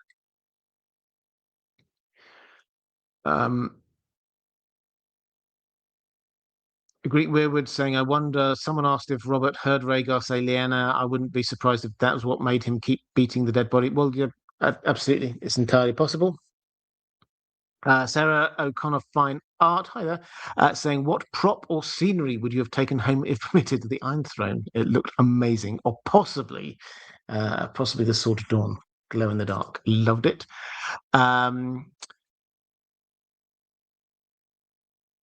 Unpacking the Golden Button stream suggests Kolnitsky. Possible. I might do that. Carl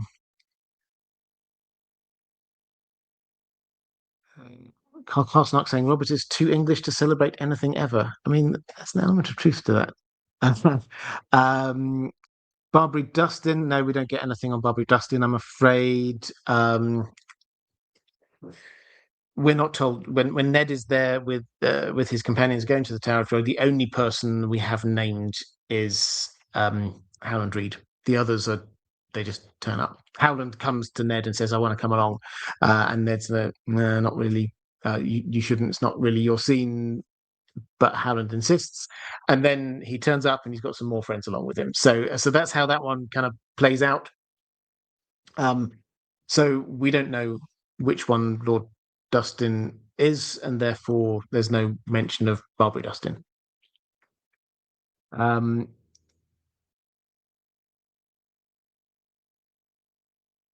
Reading Rhaegar saying, was there any scene in particular that you enjoyed the most?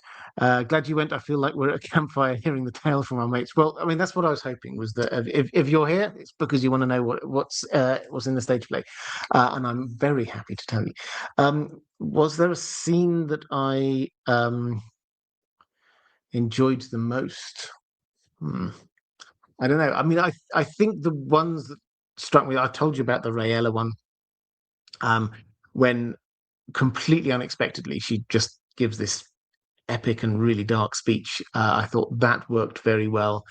I think probably some of the combat will stay with me because it's really kind of visceral. The way that it's quite hard to explain unless you're there. It is an experience. You're supposed to experience this, not just like hear about it, but you get the lights shining on the stage, everybody moving in this kind of slow motion, and then boom sound, and everything goes pitch black and you can't see a single thing, and then the lights come back up again and everybody's shifted a little bit.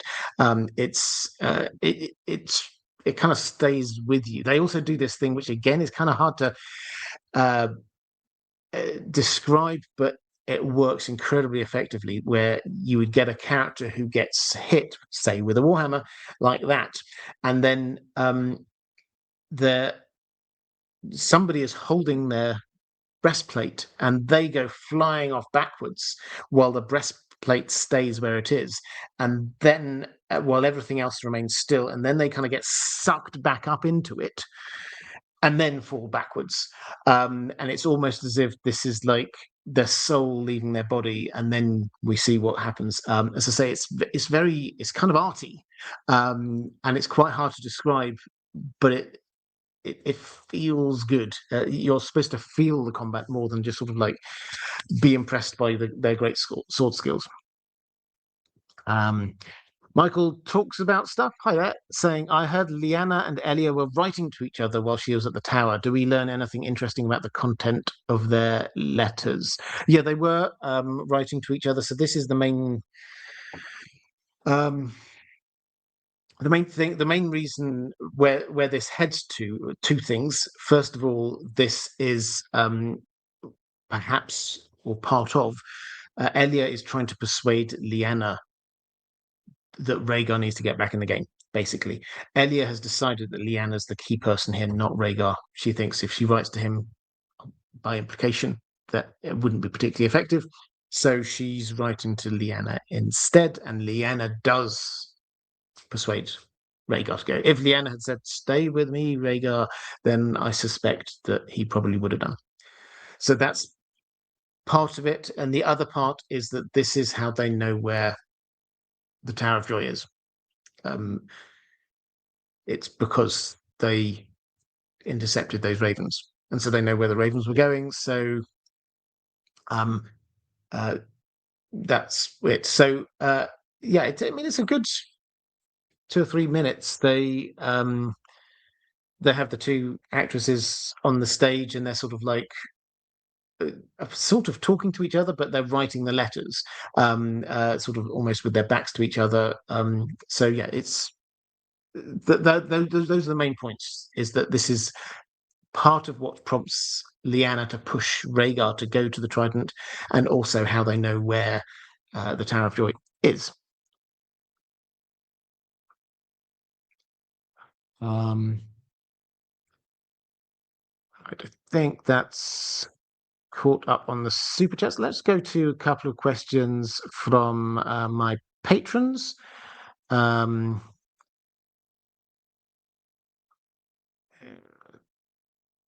have a quick look at this. So we got Commander Ray saying, who was your favorite character?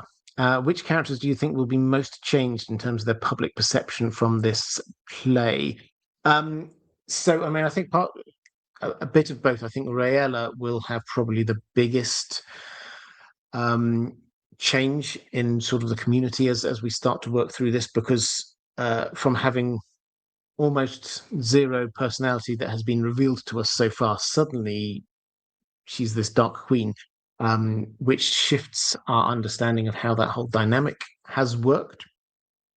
I think Lyanna, because she's central to all of this, is the other character that we're going to see the greatest kind of revisionism on, and that's more to do with this is of her own volition.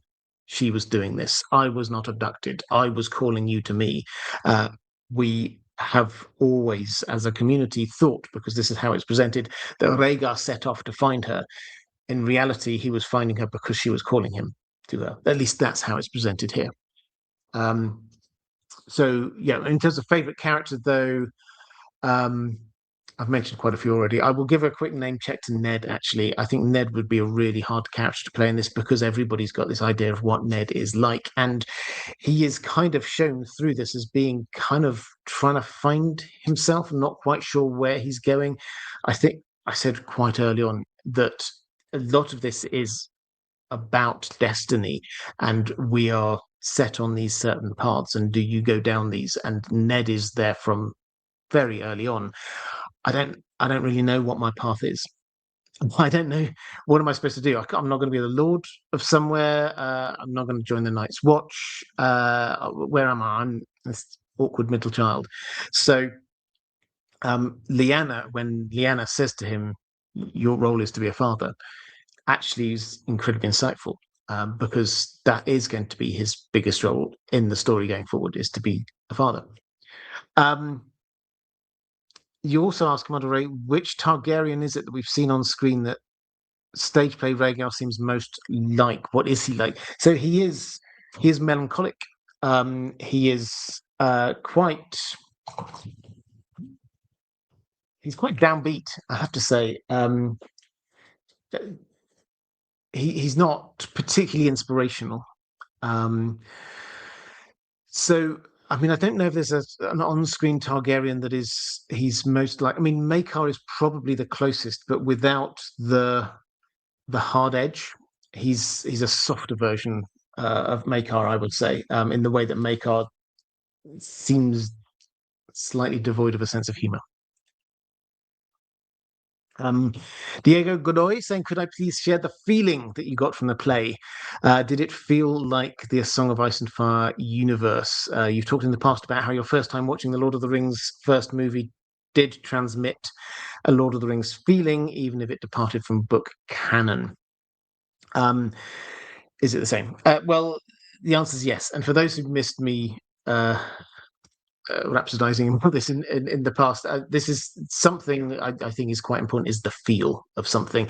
And so with the Lord of the Rings, if those of you who are old enough to remember going to see the first Lord of the Rings film when it came out in the cinema, I can remember I was very nervous. I loved the books. I brought a whole load of friends with me, and I sat there, and you watch the first bit and you hear, wonderful Galadriel doing the sort of the voiceover for the background bit, and then you're cutting over to the Shire, and the wonderful Shire music comes in, and I can remember just sort of letting a big breath out and going, yeah, they got the feel right. Even if they miss out some details, get some that don't do things they like, even if they change stuff, they've got the feel of this world right, which I think most people would agree those films did get the feel right.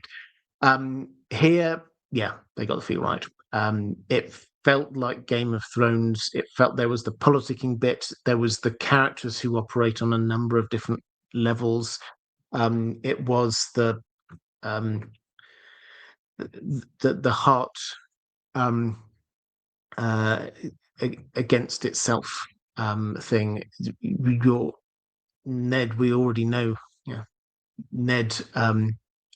With the choices he had to make, but then it's clear it's not just him. Everybody in that was given an extra layer. So Robert Baratheon, I think, was one of the ones that really struck, because we get to see a side that makes us actually feel kind of sympathetic towards him. He just really needed somebody to give him a hug, and a space to mourn for his dead parents. So yeah, there was the right feel going on there.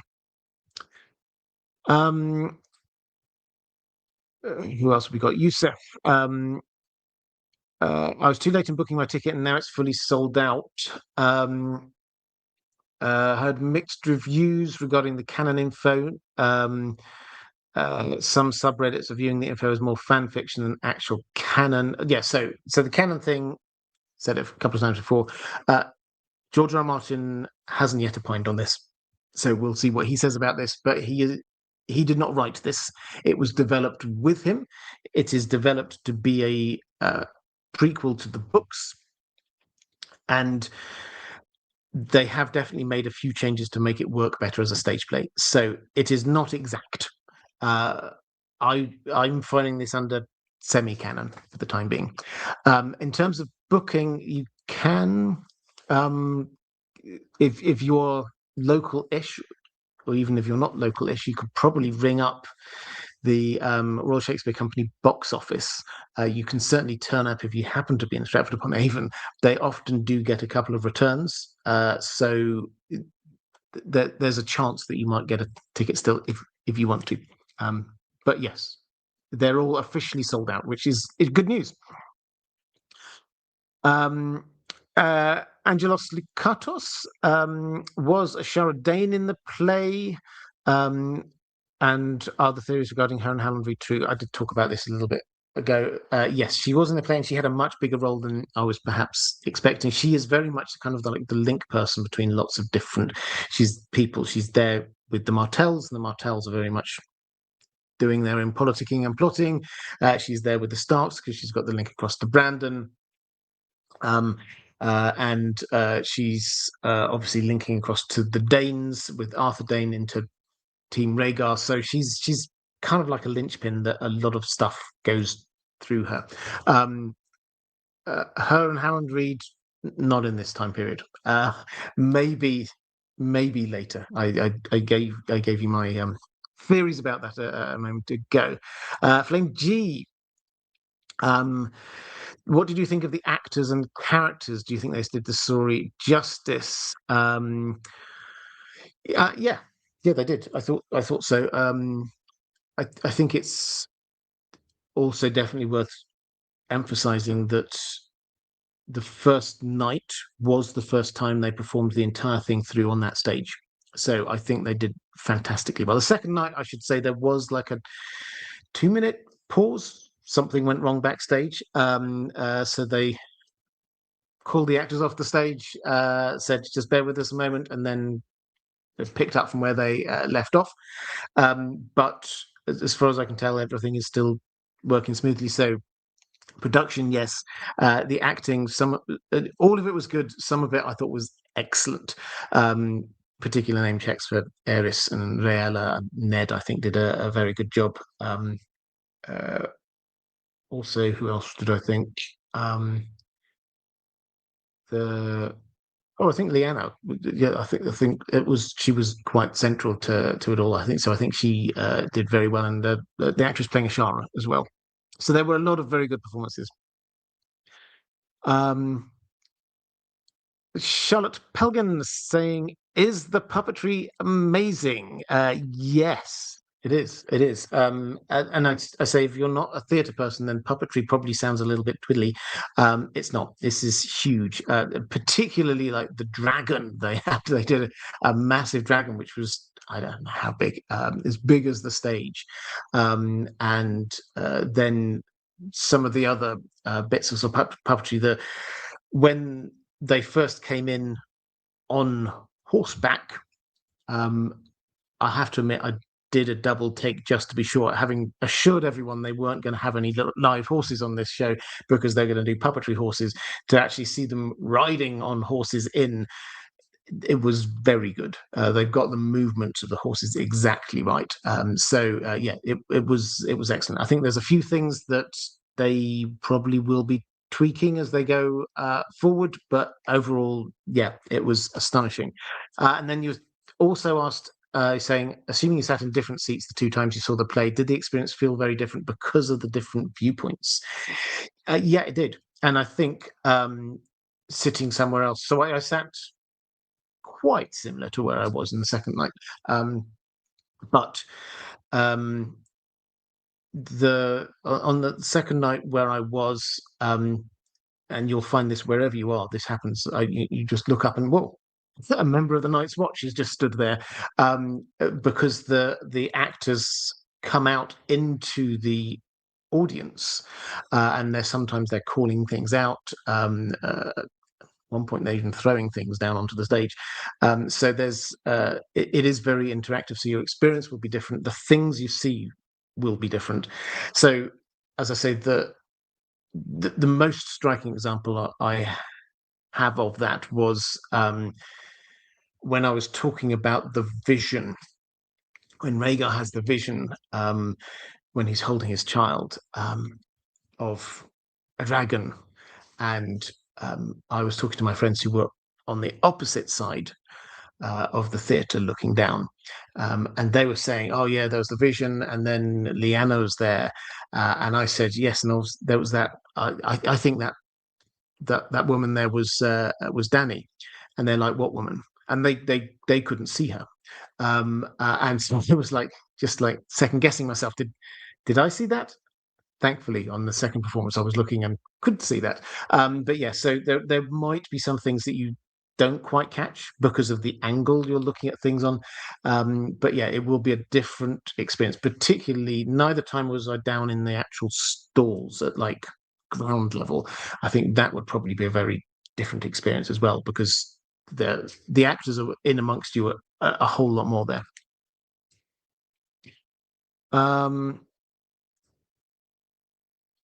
Catherine Furseth saying, "What's your take on the canon validity?" I've talked about this a little bit, so I won't say much more. Elio Garcia wrote an essay on it yesterday. Yeah, so if you've missed it, I think I retweeted it. Elio, who is he's one of the co-writers of The World of Ice and Fire. He was, I think, I mean, I don't think they've necessarily fallen out, but it's not quite as close a relationship with George these days. But he was for a very long time, along with Linda Antonson, a sort of lawkeeper for George R. R. Martin, and he's written a short essay on canonicity here, and his summary is, I think, quite similar to my view, which is, I don't think he actually says this is semi-canon, but what he's saying is that there are layers to this. There will be things here which will come from George. There will be things which have been changed in order to make it work better as a stage play. There will be new stuff. There will be some things which have been introduced which won't appear in the books, because George R. R. Martin does change things as he goes along. So we shouldn't take anything as 100% canon, but this is a lot, and a lot of it will be right. Lorelei Dragon saying, "What can you share about, as a former theatre professional, I wonder what you can share about the technical aspects of the production, how effective they were at creating Westeros on the stage?" Yes, so I mean, I talked about this a little bit. What I think, I've not talked about the music though, other than to say it's there. So it's they're not using the Game of Thrones theme or anything like that. But it is this kind of low level through huge amounts of, particularly when you get like the war and you get this drumbeat of war going on. And it's the music is intended not just to be like a pleasant soundtrack to this, but it's actually sort of kind of drawing you in and setting the tone for what's going on. And the music, I think, worked really well. Puppetry, I've already talked about. So the production design, there was a couple of times they used, in the middle of the stage, things would come up quite often. So the weirwood tree would emerge up through the stage. They also, as a really good bit of production, Rickard Stark was hauled up and dangled over flames. I mean, we didn't actually get flames, but he was up there and dangled, suspended in the air. Then the one thing which is the most memorable, as I said, is when the Iron Throne itself just slowly comes up and it keeps going and it keeps going and it keeps going. And that, I think, worked really well. The other thing associated with that is having the Mad King sat on the Iron Throne, because they kept the Iron Throne there for a lot of the second half of the play. Having him sat on the Iron Throne, just soft lighting, is not the focus on him, but things were happening in the foreground and he was just there sitting on the Iron Throne while the continent is ripping itself apart with war. I thought was very effective. So friend saying, "Happy Thursday. Got tickets for next week." Good. I hope you enjoy it. Was there a particular moment on stage you saw that was slightly away from the main action that caught your eye that we should keep an eye out for? Well, you can keep an ear out for, and somebody maybe can tell me when they see this. I think I told you that the father, when Ned is heading into the Tower of Joy, which is Bran calling out to him, which from the TV show, I'm pretty sure we heard a father at some other point as well. If you could keep an ear out for that, I would very much appreciate that. Also, and feed back to me somehow. Also, what exactly the dragon was in Rhaegar's vision when the massive black dragon comes and just sort of like comes down to him? What was going on there? I couldn't quite, neither time could I quite see exactly what was going on. I think it was just sort of like bending down to him, but did something happen? Have you come away with any new theories that can't be fully proven yet? not new theory. So I've nuanced my show. You asked about Shara Dane. I've nuanced my Shara Dane that Howland and her did not get together at the tourney at Harrenhal, but afterwards when she's grieving. That's my take on that now, which I think they did set up. That they set up that uh, she probably really is looking for one person, not sleeping around with lots of people. That the people that she did love have all gone, and that she will be going there to mourn, and mourning to her means dancing and flirting and sleeping with people. So Howland will be there. So I think they kind of set it up for that, but we don't have I can't prove any of that. That's just headcanon.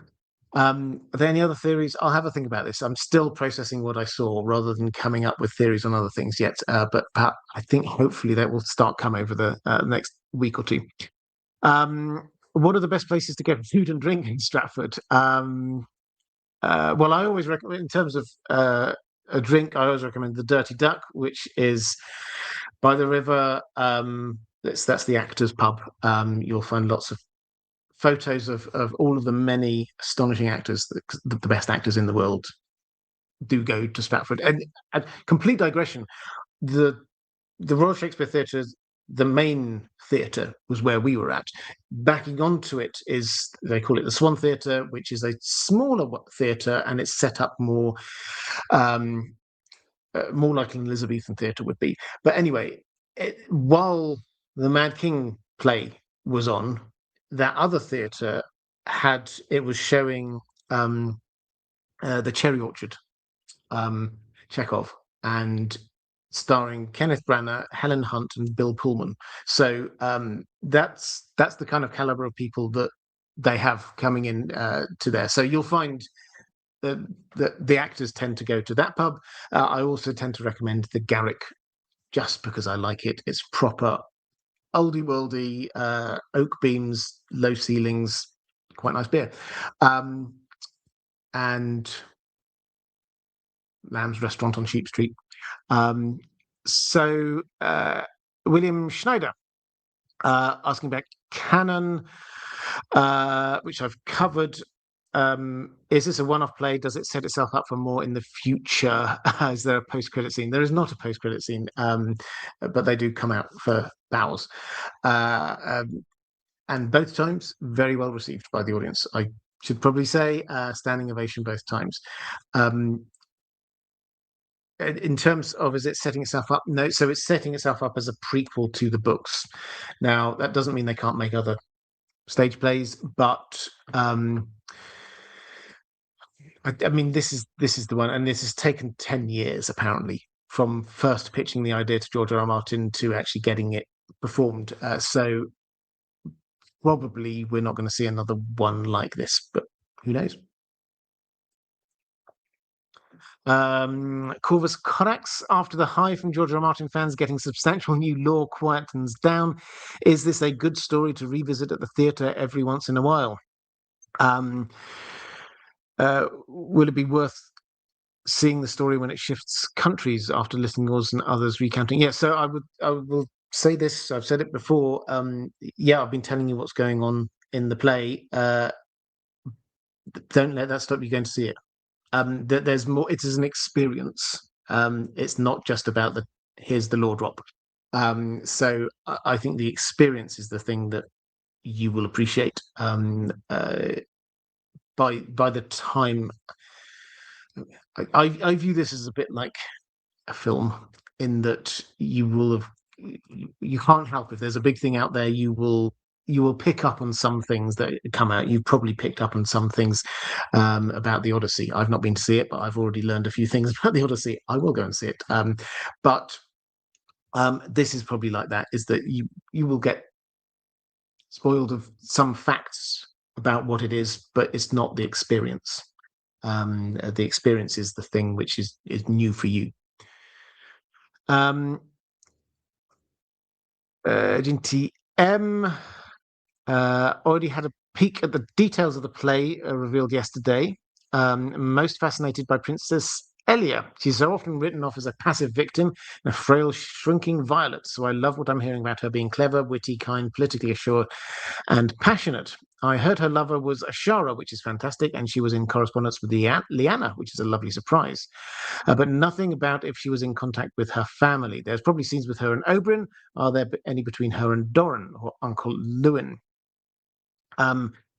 Given that her murder had most impact in Dawn, I wondered how much we see of her relationship with her family. I get that it's not the focus of the play, but I wondered if it's one of the background elements. Yes, so the Dawnish element is definitely here.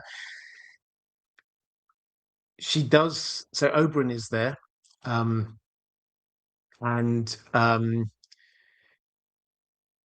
she talks to him. She also talks to Lewin, who is her uncle, who is in the Kingsguard. They do play out what happens in the books, which is she's basically being kept prisoner, and Lewin is sent by Eris down to Dawn to raise an army, to go to which joined in the Battle of the Trident. She is also doing a little bit of politicking, sending out Oberyn Martell to put messages out there about her. Basically, Doran isn't in this. He's not. He may have been mentioned in passing, but he's not a significant figure here.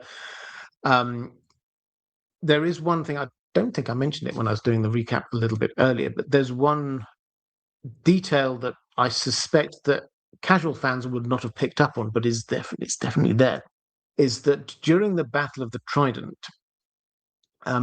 it's not just the two sides coming against each other. We also get Lewin Martell and Jonathan Daley fight each other.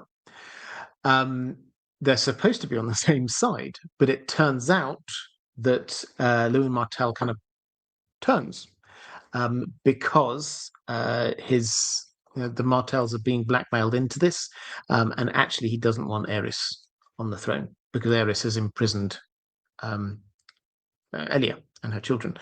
So that, I think, is just a little Easter egg for book fans, because the Mad King did hold that Lewin Martell must have betrayed him at the Trident. And the fandom, in the absence of any information, had just kind of shrugged and gone, well, probably that's just the Mad King being a bit mad and paranoid. But it seems maybe that did happen. So, yeah, that's just a little detail there. The Dornish plot is not so much about Dawn as House Martell and the Danes trying to preserve their power. Maura Lee, hi there, Maura. Grateful for anything about your first impressions. The roles that Howland and Lyanna play as the Knight of the Laughing Tree. I've sort of covered most of this. So what I'll say is that, yes, Lyanna is the Knight of the Laughing Tree, and they play this as a sort of a reveal, is that Rhaegar finds this knight with the helmet on and starts fighting, and then pulls the helmet off and, oh, it's her. So that's the way they play it. But Howland is in on this. They do try to persuade him to join the lists. He's very clear. He's not a fighter. He wouldn't achieve anything there. But he is in there, and he knows that Lyanna did it. And so when Rhaegar turns up, he's actually holding the shield. And he pretends to be the Knight of the Laughing Tree. He tries to take the blame so that Lyanna doesn't have to, because we assume that Rhaegar is there, or they will have assumed Rhaegar is there to kind of haul this Knight of the Laughing Tree to Eris, and Eris will probably kill them. Howland, it's underplayed, but he does basically try and sacrifice himself and say, yeah, it was me, take me in, so that Lyanna can get away free. So it's a nice little touch, but he knew about it, but he wasn't involved. Matt C, is there any news on if or when we'll be able to see the show in the US? No, I'm sorry, we don't have that information. The only thing we have to go on is, well, a couple of bits of information. It's not being extended in Stratford. This was only ever booked for a short period of time. The Royal Shakespeare Company usually in the Royal Shakespeare Theatre, as the name suggests, perform Shakespeare. So they've got a full program. I don't know what they're showing next after this, but they cycle through a whole load of Shakespeare plays, and they've got that booked in for afterwards. So the program for the next few months is set. They're not going to extend this there. So that's the first bit of information. The second bit of information is just what George R. R. Martin said, what must now be 2 years ago, which is that it would start in London. He said at the time, it's technically not London, but close. And then after that, it would go to New York and Australia. That's what he said. Now, this is obviously dependent on if it's a success, because they're not going to be putting on what would be, must be quite a, it's a complex production, and it's probably quite an expensive one. So they, I think we can probably say, as it is, all sold out, and it was well received, that it probably will go to America. Don't expect it this year. I think probably summer next year is the earliest it might get there. But if I had to guess, it will find a permanent home somewhere in London and a permanent home somewhere in New York, and then maybe go to Australia afterwards. That would be my my best guess on it. I'm just trying to say, so I happened to be sat next to people who I strongly suspect were mainstream media critics or something like that. They all had red lanyards around their necks, and didn't look like Game of Thrones nerds, let's put it that way. And they seemed to like it, from what I could tell. One of them snuck out as soon as they could, but the others were smiling and clapping at the end. So hopefully this means it gets good reviews. Ranabir Mitra saying, please tell us what you saw in regards to the magical aspects around these 2 years of the plots, particularly the old gods. Did they take steps towards leaning into the magic, or largely stay away and keep the theme more political and intrigue based?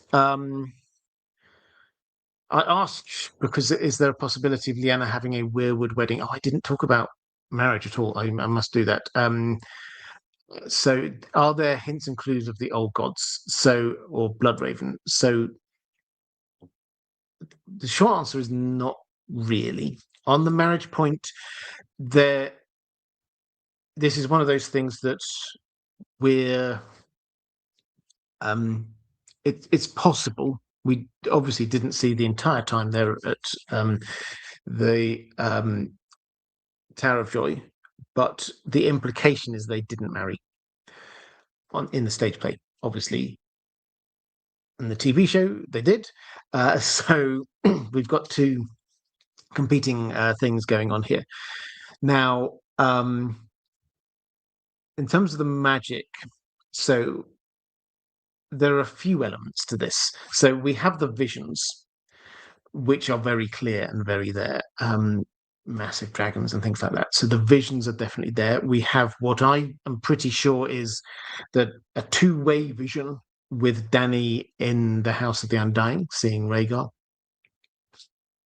We get the prophecy, which is playing a central part in this, particularly this third head of the dragon thing and the red comet. So that is there. As for the old gods side of things, so Lyanna, she basically says that she was a skin changer. She doesn't say it like that, but she says that she was a skin changer, and she has these kind of dreams, and she somehow managed to connect in with Rhaegar's dreams as well. So we get all of those elements. We don't see any of that.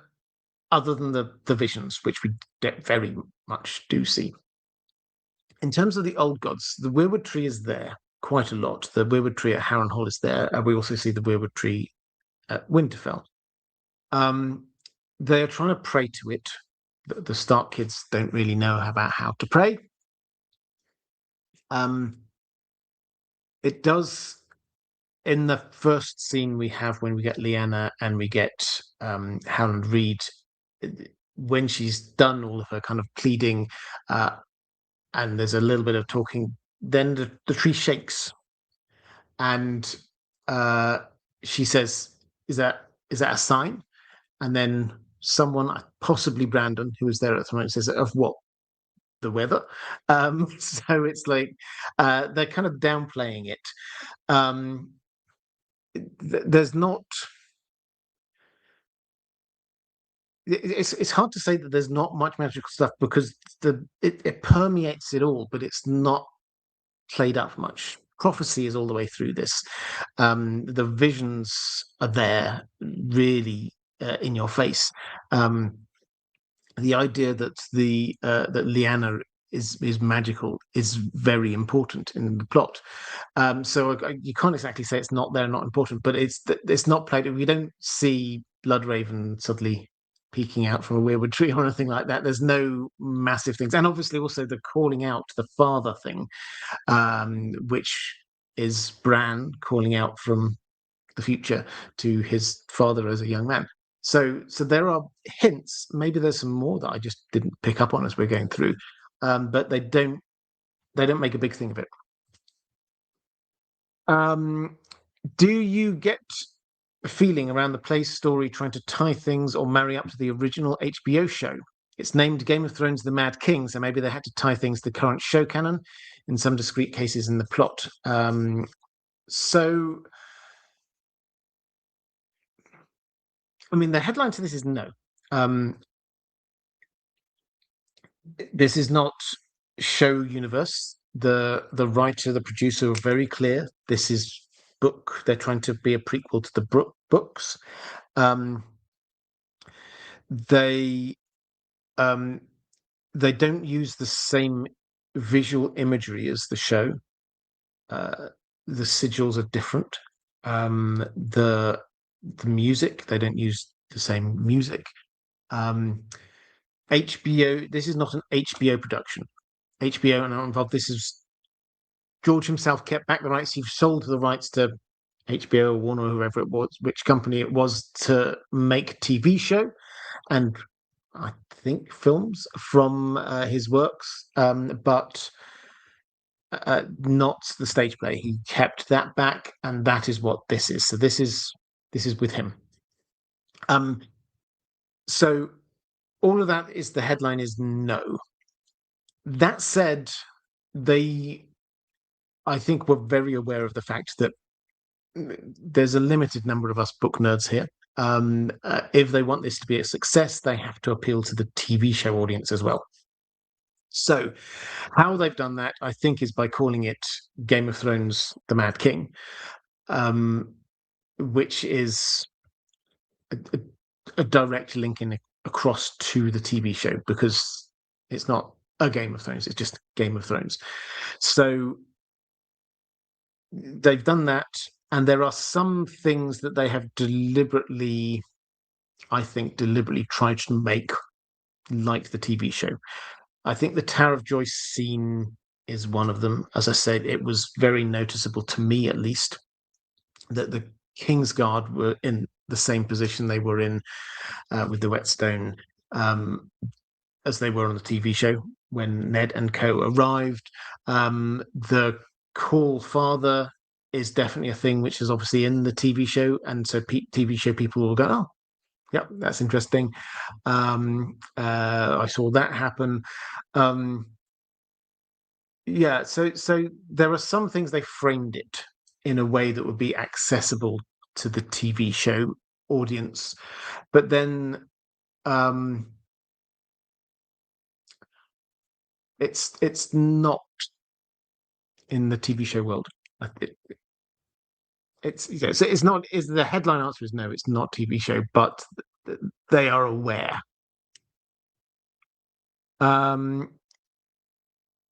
Let's go to Relaxed Like a Cat saying 2 questions. Do you think it's going to end up on a streaming service? It's possible. I have no inside information on this. They do record it. actually, if you go and you can have a look on the RSC website, you can see a couple of performances where they flagged up that they will be being recorded in that performance. They record everything in the Royal Shakespeare Theatre, just for posterity, but that does open up the possibility that it could, like Hamilton, for example, you can find on streaming services. And there is now it's quite a long history of quite a lot of theatre productions, certainly in the UK, that get shown in cinemas. They film them and then they show them in cinemas, and sometimes they do them on streaming services. So I don't know whether that's the same in other countries, but it often happens here. So it's possible, but I don't know. My best guess is that they will probably try and keep it quite tight to start with, just in the theatres where it's being shown, and then perhaps later they will expand out and show it more widely. Secondly, my main question, do we need an ending to A Song of Ice and Fire? In a sense, we've already had a version of the ending, as well as masses of detailed interpretations. I think we do need, I mean, others will have views on this. Whether we get one is a different issue, obviously. But I think we need answers to questions. And this does provide some answers to questions. You could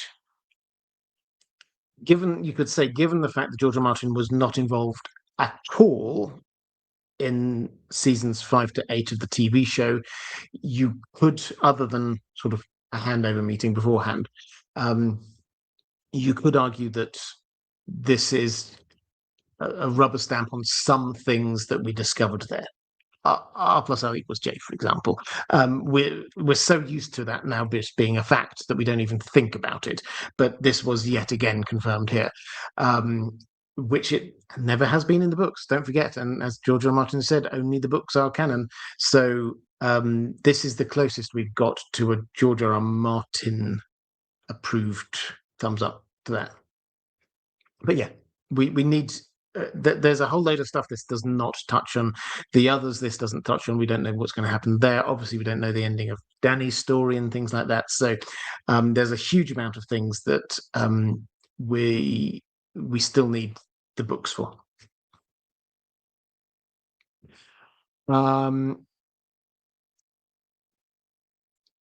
Quick flick through the chat.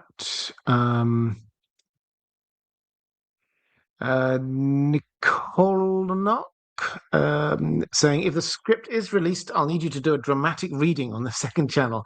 Thanks for the coverage. Well, thank you very much. I mean, I'd love to. I have a feeling that this is the kind of thing that under copyright I wouldn't be able to do, but I'd love to. I can certainly do some bits. Carlos Ballerinas, no annulment, no weirwood wedding. John's still a bastard with no Targ name. Did Dan and Dave make up every part of R plus L that they filmed? So, yeah, just on the details there, no annulment, no talk of an annulment. Elia suggests he take a second wife. She's quite cool with that. There's no issue as far as she's concerned. As far as that is, no weirwood wedding. No, we certainly didn't see one. There's no. It's not written out. It's possible that they could have got married, but I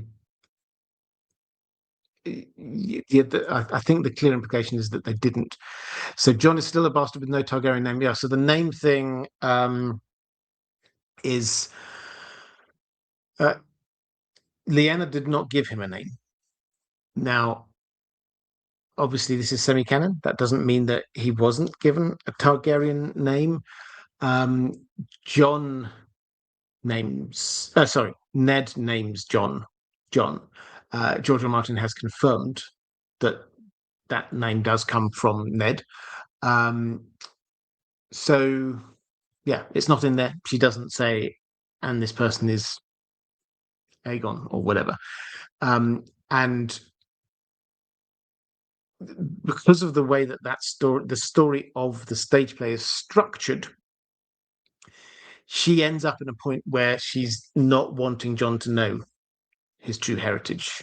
And so it would not fit that she gives him a Targaryen name. So it's possible that this is one of those things, and there will be some of those things where they have, because of the way that the changes they made in order to make the stage play operate as a cohesive whole, then that will have knock-on implications for some changes to the story. Gigi, just joined. Nice to meet you in real life. Michael Venomer as Patreon. Did you already discuss Brandon and Ashara instead of Howland? I did. Lovely to meet you too. Yeah. So one of the lovely things about going to the stage play was I got to meet a few people, which was great. If I will be back. At least one more time. Aziz and Ashaya from History of Westeros are coming over, so I shall be going with them a little bit later in August. If others are there, that would be fantastic to say hi to you. Yeah, sorry, that was a bit of a digression. It was fantastic to meet you. Did I already discuss Brandon and Ashara instead of Howland? I did, yes. So as you missed it, very quickly recap. Yes, so clearly Brandon and Ashara got together at Harrenhal. My tentative take is that does not rule out Ashara and Howland getting together a bit later, because they didn't show any of the fate of Ashara. We don't know what happened to her at all. So, and we know that Elia is dead. We know that Brandon's dead. We know that she has to grieve and mourn. And as you'll know, seeing the play, it was mentioned several times what the Dornish do to grieve and mourn, which is not throw themselves off the top of the towers. Yeah, there's still hope, but it's the first part of that theory is pretty gone now, I think. Right, let's have a quick flick through the chat. Andrew Case saying, oh no, Wannabe Mitra saying, I'm guessing they didn't make Lyanna tell Ned all the promises in the play. All the good bits are being blocked for the books, seemingly. So it would not surprise me if there's more that George R. R. Martin has kept back.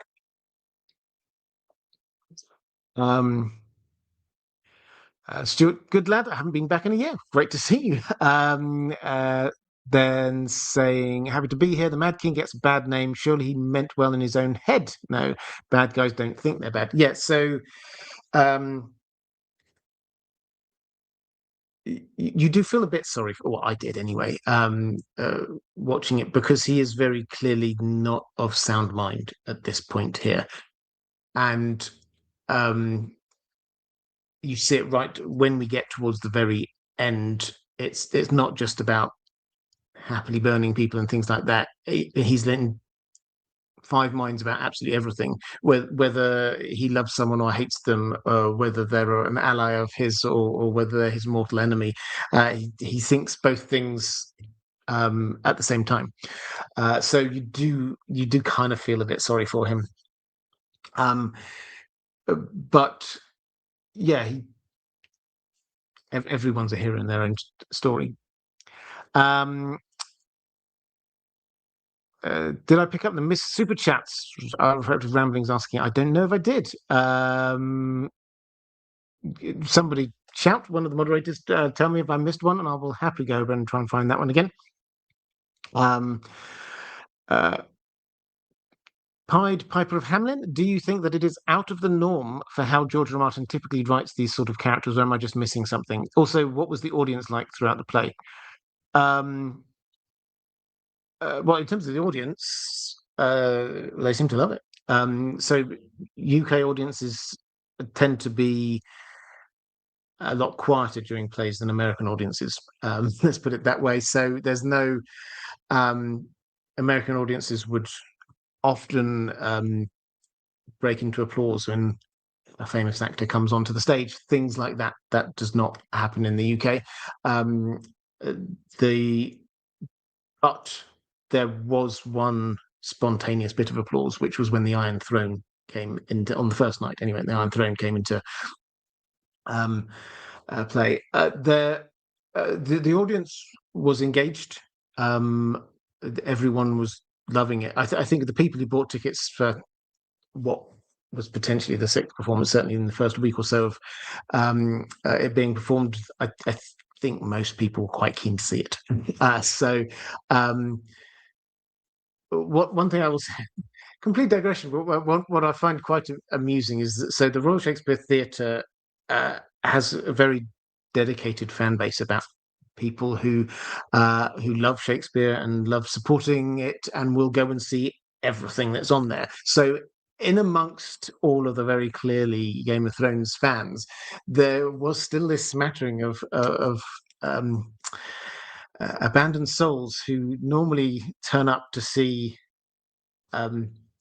Shakespeare being performed wonderfully in that very theatre, and then I'd love to talk to them afterwards. But yes, being confronted with 4 hours worth of a Game of Thrones. So yeah, it was quite an interesting mix there. I suspect that will be the case throughout the run. What was also quite interesting, just as a little bit of extra flavour to this, it was very noticeable that the staff were lovely, but they were also, it was their first night doing this, and the entrances to the theatre had changed because they'd restructured it so that people coming round to the back of the theatre as well. So they were still figuring things out, and they gave everybody a sticker to put over your the camera on your phone, so nobody could be taking any pictures while inside. So yeah, there was the audience was very appreciative. Do I think it's out of the norm for how George R. R. Martin typically writes these sorts of characters? I'm not sure exactly which characters you're talking about there, but what I will say is that the characters whose roles were increased, the way in which they were increased did feel very George R. R. Martin, in that Elia Martell is always portrayed in these things as just this poor, weak woman, not well enough to have any more children, and just set aside by Rhaegar. That doesn't really fit our understanding of the Martells. So to see her a lot more full of life and clever and switched on and playing politics, I thought that worked really well. It's very much George R. R. Martin kind of switcheroo kind of feeling, to be leaving everybody thinking that it was Rhaegar going to pick up Lyanna, whereas in fact Lyanna was saying it was her picking up him or calling him to her. So that felt very kind of George R. R. Martin, as did the Rhaella reveal, I have to say.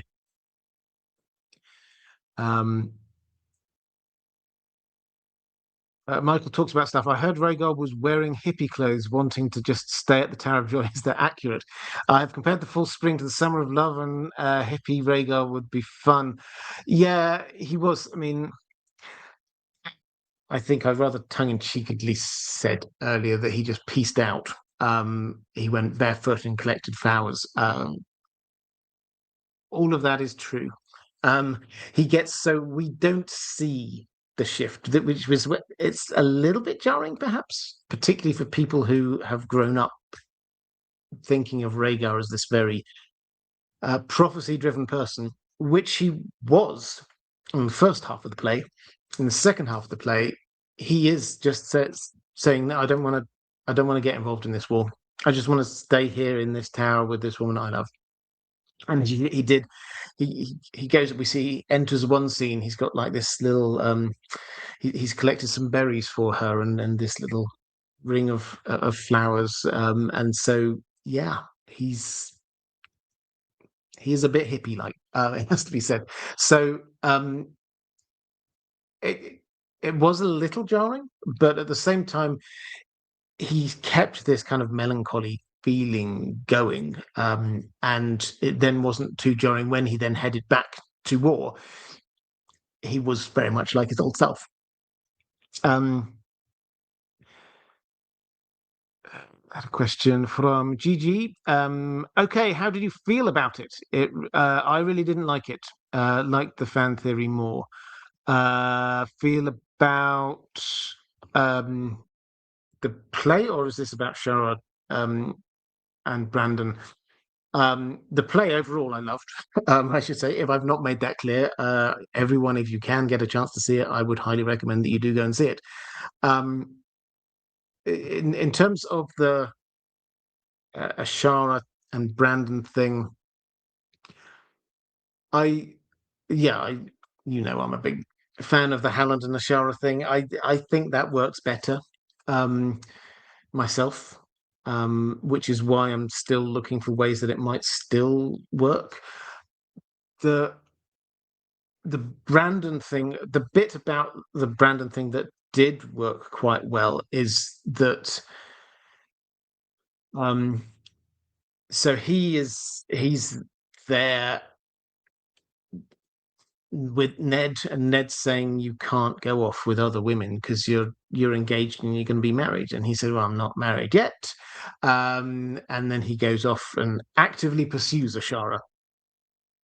And how that works well is that Lyanna, who clearly loves her older brother, sees that and also sees Robert Baratheon. And it's not just a thinking, oh, well, Robert Baratheon's a terrible person. She thinks this is what men are generally like, um, which softens the Robert Baratheon thing because it's not a personal thing about him.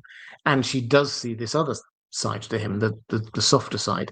So it kind of works well as a kind of a counterpoint to Robert Baratheon. Um, didn't it didn't quite land as well for me with the lost child thing. I I have to go back and have a look at all of Sir Barristan's book recollections of this. I'm not 100% sure how well it chimes. So if I had to guess at a thing which may well not be the case in the books, this is on the list. Um, it does work. I mean, plenty of people in the past have theorized that Brandon and Ashara got together. So this is it's within the bounds of generally reasonable theories. I think it didn't quite land. It's my take. Um, let's have a quick flick through.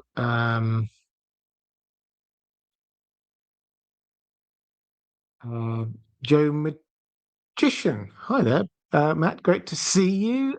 Saying no baby swap though. Thank the seven for less baby swaps. No baby swaps. So in terms of, I think I sort of talked about this a little bit more into a little bit earlier, but I will expand out what I was saying when I said that it's possible. This is the baby Aegon Varys. Did he swap the babies around thing?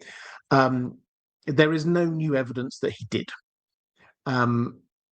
If you were looking for it, there are two bits that, because I was keeping an eye out for it, obviously. There are two bits where you go, okay, well, maybe. The first is that Varys has a couple of conversations with Elia.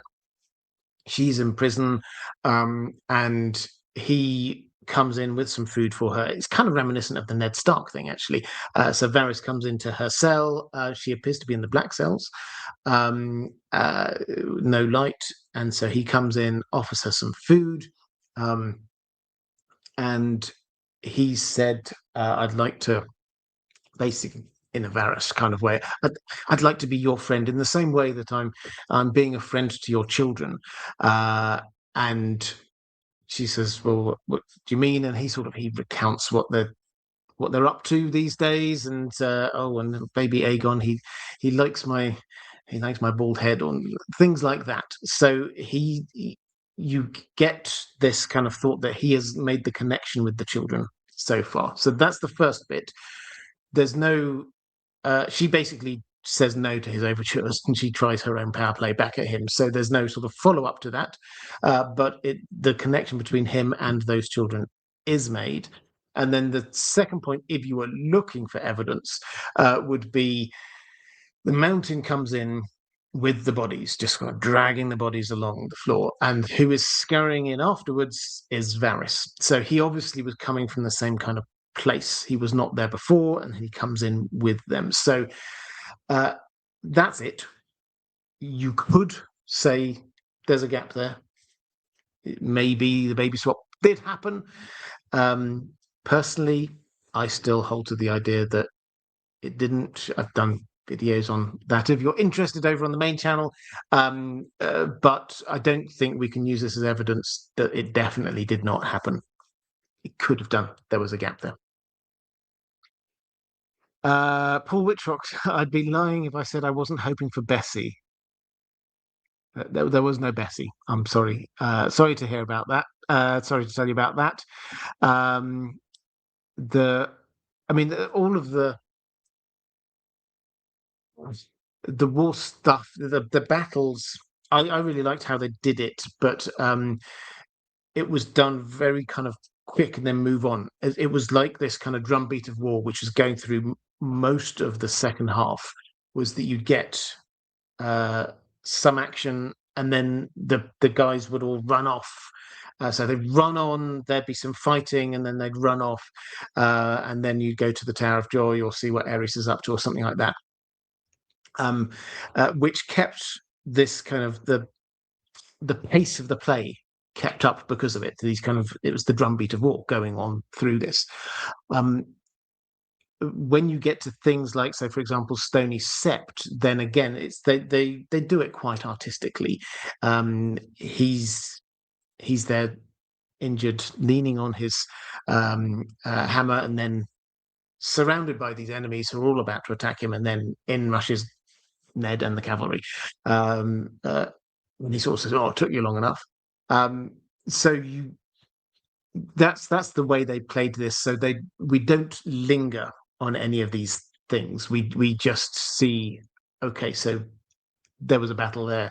They were at this place. For example, we also get.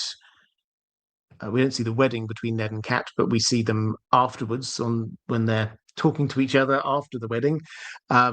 We don't at all see Jon and Lysa Arryn. We know that happened, but that's not there. Which is a rather long-winded way of saying no, there's no Bessie. And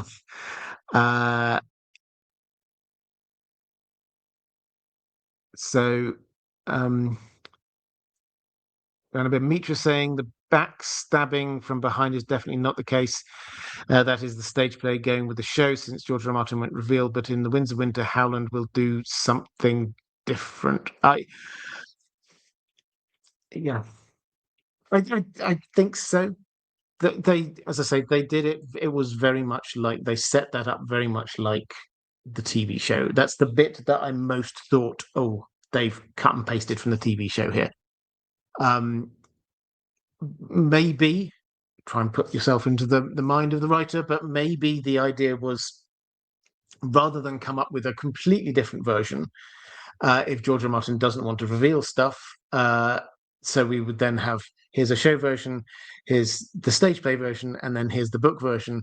Maybe they thought, well, we'll just stick with the version that's already out there, give or take, and just throw in a glowing sword. But Howland, yeah, it was exactly the same. You think he got killed or knocked down, and then he sort of rushes out from behind. I really hope it doesn't turn out like that in the books. I don't think this pushes us one way or the other. I think they were just defaulting to what is one of the big mysteries in the series, defaulting to what we already have rather than trying to create a new thing.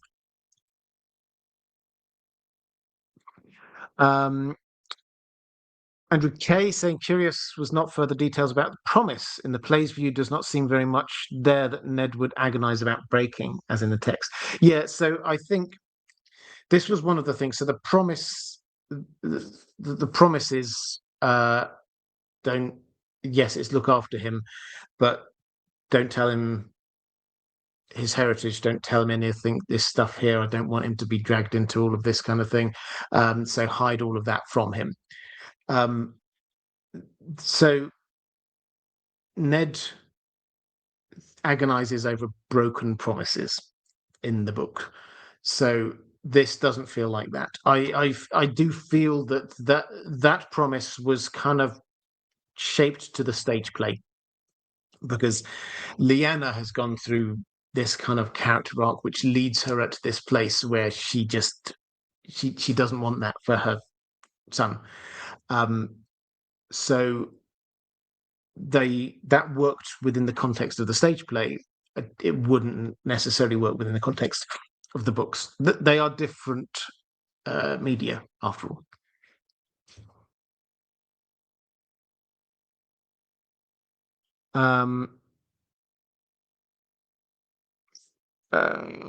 Joe Magician, there's information that Rhaegar often goes to Summerhall to be alone in the ashes, and a fan theory that he plays the harp for the ghost of High Heart. Do you think him being a dreamer kills that theory? I don't think it kills it. So Summerhall is mentioned a few times, and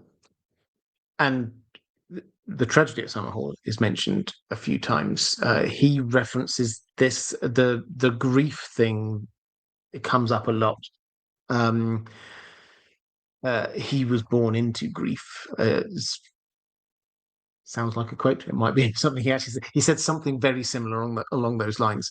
But yeah, so they don't play up the he went to Summerhall thing here. He does play his little harp and sing the song. Actually, Eris reprimands him for that. He says this is a thing for the kings. It's not for everyone else. Rhaegar is thinking, but I do want some other people to realize that this is quite a big and important issue that is facing the continent. And only the High Lords will be able to understand it anyway, because it's in High Valyrian. Does this?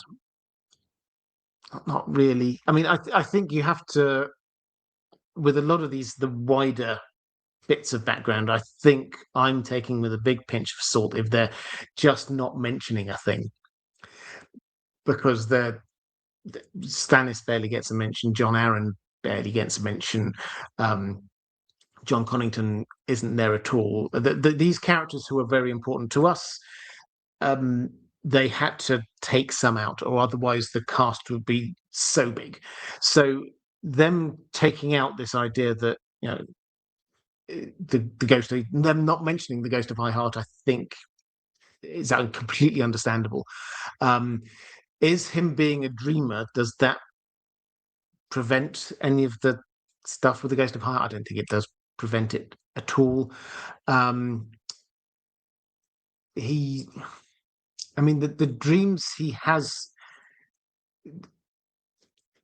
it's hard to say, because they're presented, the two that we see, they're presented very kind of experientially. So it's really hard to kind of tell what is it that he's kind of taking from this. There's a massive black dragon comes and bends down before him. Is this a sight of Drogon in the future? Is this a sight of Balerion in the past?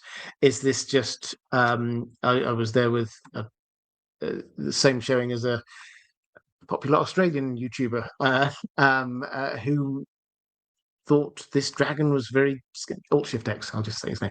Yeah, he was there, and we had a chat about this afterwards. He said that he thought the dragon was very kind of skeletal, so maybe this wasn't actually supposed to be a particular dragon. So it was, to two relatively well-informed people, we couldn't decide between ourselves exactly who that dragon or what that dragon was supposed to be or what it was doing. So the idea that these are kind of instructive dragon dreams doesn't really work that easily, if that makes sense.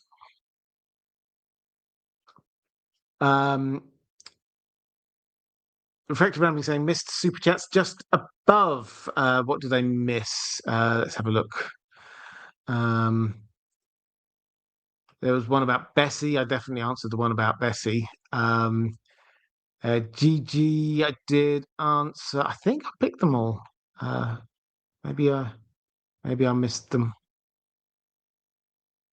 No, I think I'm caught up. Okay, let's have a look here. So from Sarah Connor Fine Art saying 3 missed super chats. Okay, well I will have a look. Hang on, here we go. So anyway, Reflective Ramblings picked up from Ranabin Mitra. How irritating was it? Thank you. I love it when people do this. How irritating was it to not get the Littlefinger reveal to Brandon about Rhaegar, the Inn at the Crossroads hypothesis you had? Yes, so Littlefinger's another one of those characters who was taken out. He's sort of vaguely mentioned because someone says to Brandon, I forget who now. Someone says you fought a duel for Cat, didn't you? Which doesn't quite fit the timeline that we have. So I don't think what happens here, because we missed out that bit, the meeting between them. We missed out between part 1 and part 2, so we didn't see that at all. Littlefinger could have been there, and he could have spread the lie. We do not know. Somebody somewhere, it still has to have happened, that somebody somewhere told Rickard Stark that, and Brandon first of all, that Rhaegar had gone off with Lyanna. So we're still missing that bit of information. I still stand by my Littlefinger theory. It's not one that we got complete evidence for, but it just fits. And incidentally, my Robert's Rebellion playlist, people ask me about this a lot. I will be redoing it on the basis of what we've got from here. When I say on the basis of, I will be updating with my new thoughts, including the thoughts that I've had based on what we've seen in the stage play. So there will be some things which I will start to reflect what happens in the stage play, which I will play into. So, for example, the Howland and Ashara thing, I will update that to take account of what we've got going on here.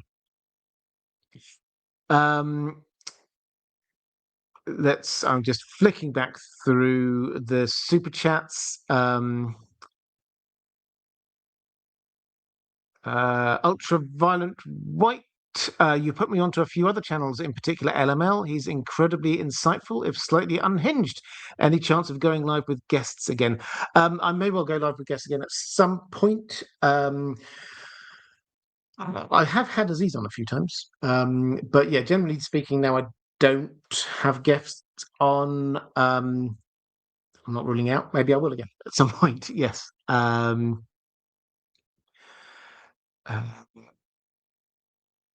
Flicking through the chats to see any other super chats I've got.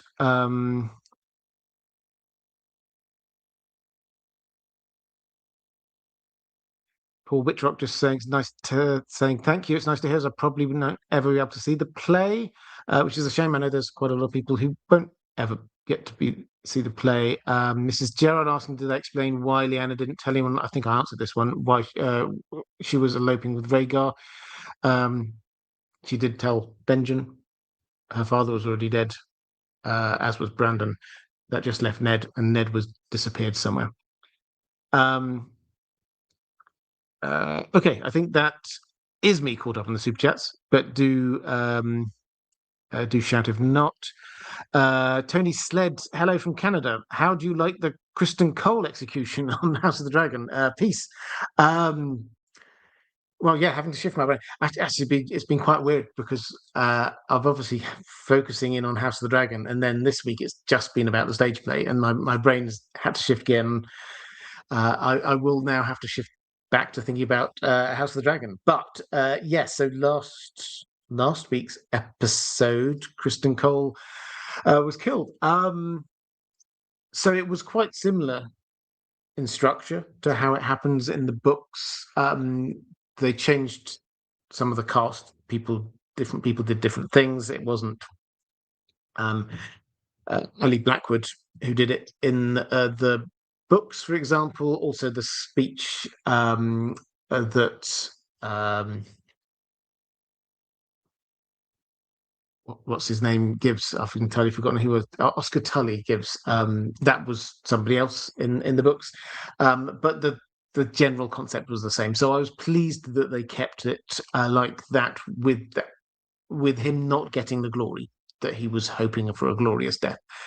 So I think that worked quite well. I think a lot of people didn't like the fact that it was at the start of the episode. I actually, on reflection, did quite like that because it felt. I obviously knew to expect it, but the fact that it was at the beginning of the episode did give you this kind of sense of security that we were just going to get another episode of him wandering around the Riverlands and not really getting very far. And if there's a dramatic end to it, it would be at the end of an episode and then cut to black screen. But yeah, so I quite liked it being at the beginning because it kind of kept you on your toes a little bit. So yeah, I enjoyed it. Um, let's Tony said, saying I loved it too. Felt like early Game of Thrones seasons. Yeah, I would say so. Aaron Sanek saying the moment you said Aussie creator, I think we all knew it couldn't be anyone else. But Shifty, yeah. Seems like Gliders was there. It was good chatting to them both. They actually, I hope they don't mind me saying this. I felt really glad that they got to see it because they're obviously in Australia and they flew all the way over, and they told me they bought tickets for the first five performances, and then one after another, each of those performances got cancelled, and this was their last chance when they saw it on what turned out to be the opening night. They were flying back to Australia again the next morning. This was the last chance that they had. They could have flown all the way to the other side of the world just to miss seeing the stage play. I mean, Stratford's a delightful place to spend a few days, but that clearly wasn't the plan. But yeah, I did a very random after the stage play. We went back to his hotel room actually, and got out a recorder and just spoke. I had to head off, but I could spare half an hour when we were just uh, saying what we saw, which was quite fun. But yeah, it was good to see them. Um, Mrs. Jarrett saying, "Hi, I asked also if there was a reason for the fight in the Tower of Joy, or did I miss the answer?" I don't think you did miss the answer. Maybe that's the bit that I missed. So the reason for the fight at the Tower of Joy is that Rhaegar made the Kingsguard promise not to let anyone through that door. That's it. And so it is, as I say, it's what happened on the TV show. Is there were some tweaks, but that was basically what it was. Is that you get he made them make solemn vows. They went down on one knee, holding their sword and things like that, to not let anybody in there, and so they didn't. They didn't get into. They used the same dialogue. I didn't see you at the Trident. That whole bit of dialogue they used again, and there was no. Well, come on, it's my own sister. You're not going to let me in. So they didn't do any of that kind of stuff. They just cut and pasted it basically. Right. Question from Sebastian Holden saying, "Robert, you lucky dog." I am lucky. I keep thinking it. I'm very fortunate that I'm close enough to being able to see this. The Mad King and Rhaegar both were trying to meet the prophecy. Robert beat the mountain. Does Ned believe in the prophecy? Okay. So the Mad King and Rhaegar were both trying to meet the prophecy. Yeah, they were. As in, so. Aerys thought so. He'd been told that the prince that was promised was going to come from his line with Rhaella, and so he was trying to have three children. But because they'd only had the two, and because they'd tried lots of other times, and there'd been a whole lot of stillbirths and the like, he had decided that it wasn't to be, and he'd kind of given up on that side of things, but was sort of like open to the idea of Rhaegar doing the same. But when the Red Comet appears, then he's like, no, back in the saddle. So that's where that was, and so they were both going along the same idea, and so this was very much something that the stage play was emphasizing, is that both Dany and Jon, because they got them the conception happening on the same day, a little bit of timeline twisteroo to make the stage play work a little bit better. They both Jon and Dany could be interpreted as being the prince that was promised. So that's a deliberate thing on their part. Robert beat the mountain. So there was the tourney wasn't just the jousting, there was a melee. And Robert Baratheon won the melee, and yes, he beat the mountain. There was also, if I remember rightly, there was a lot going on in that melee. That was one of the more complicated fights. I think that Oberyn Martell was in there and also had a little bit of a moment against the mountain as well, which was like, oh, hang on, foreshadowing going on here. But yeah, so Robert Baratheon, they wanted to show Robert Baratheon was what he was, incredibly powerful and strong fighter. And they showed that very effectively. Does Ned believe in the prophecy? So Ned's, if the prophecy you're talking about is the prince that was promised one, he wasn't really exposed to it. So he wasn't ever in contact with Eris or Rhaegar, really. I mean, a little bit, but not really. And when he finally reached Lyanna, she's like saying, I don't want my child to engage in any of this stuff. So no, he didn't, and he didn't pray to the implication is that he was relatively devout in a northern way when we get to the books, praying before the heart tree and things like that. It's these events here that brought him back to that. He stopped praying to heart trees when his mother died, which he doesn't even, he can, again, grieving is a huge part of this. He can barely get that thought out when he sort of say, I haven't prayed since my mother, and then he kind of like falters. The implication is that what happened here is what pushed him back towards that. GG, a very generous super chat. Thank you so much. Saying, love you all. Thank you, mods. We'll watch all later. Thank you. Moderators, it was very kind of you, GG. Moderators, thank you. You're doing an amazing job, as you always do. I think it's time for a little bit more love for the moderators. I've been talking for a little while now. So moderators, thank you. Hugely appreciate it. Sebastian Holden saying after party in the hotel room. Yeah, it wasn't. I don't know if it counts as an after party. We got the show is quite it's a long one. So that first showing in particular, it started a little bit late, and then I think it was the producer came out and just said a few words before the show even started, which was really nice. So by the time it finished, it was, I don't know, 11:30, 11:45 at night, and I had to sort of head off home. I hadn't booked myself a hotel room, we were all kind of buzzing. Because it was completely new and we hadn't heard any rumors about it at all by that point.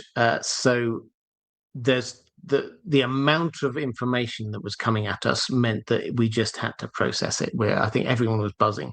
It wasn't so much an after party as just getting things out there and letting us saying what we saw.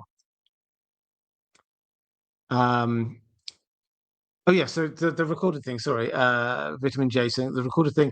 I wish I could tell you where that's going to be. We they were saying they didn't know what they were going to do with that recording. I don't know whether they even carried on after me. I had to head off, but they said that it would be appearing somewhere. I said great. So tell me when it appears. That would be good.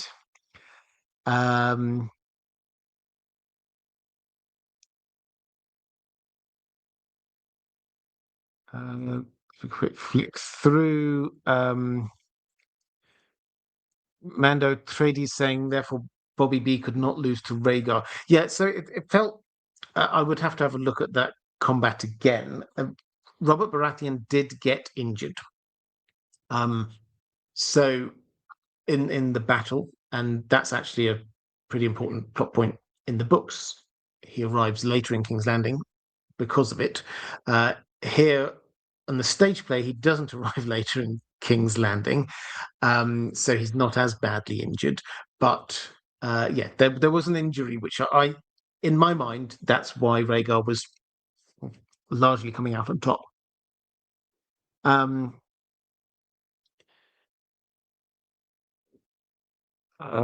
Rabbi Mitra saying 4 hours stage play means I won't be able to catch the planned 23:30 train to Birmingham. It looks like I'll need to find accommodation. Yeah, so what I was saying for anyone who's there, I don't know what the runtime is going to be like whenever you see it. If you're going to go and watch, any people are going to go and see this. It's advertised as 3 hours 55 minutes, including a 20-minute interval. Both of the shows I was at, it was over the 4 hours. That was partly because, as I say, they reconfigured the theatre, so the staff was still trying to figure out which way to direct people. So it started a little bit later. Partly, I think that the interval was a bit longer, but and then also obviously there's time for a lot of applause at the end. So yeah, don't count on being out before 11:30, and no, you could not get to the train station for an 11:30 train, I didn't think.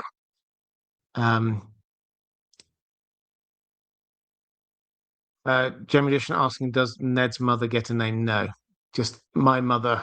Not he says it's not a direct quote because I haven't got a script, but it was something along the lines of, I've not prayed since my mother ...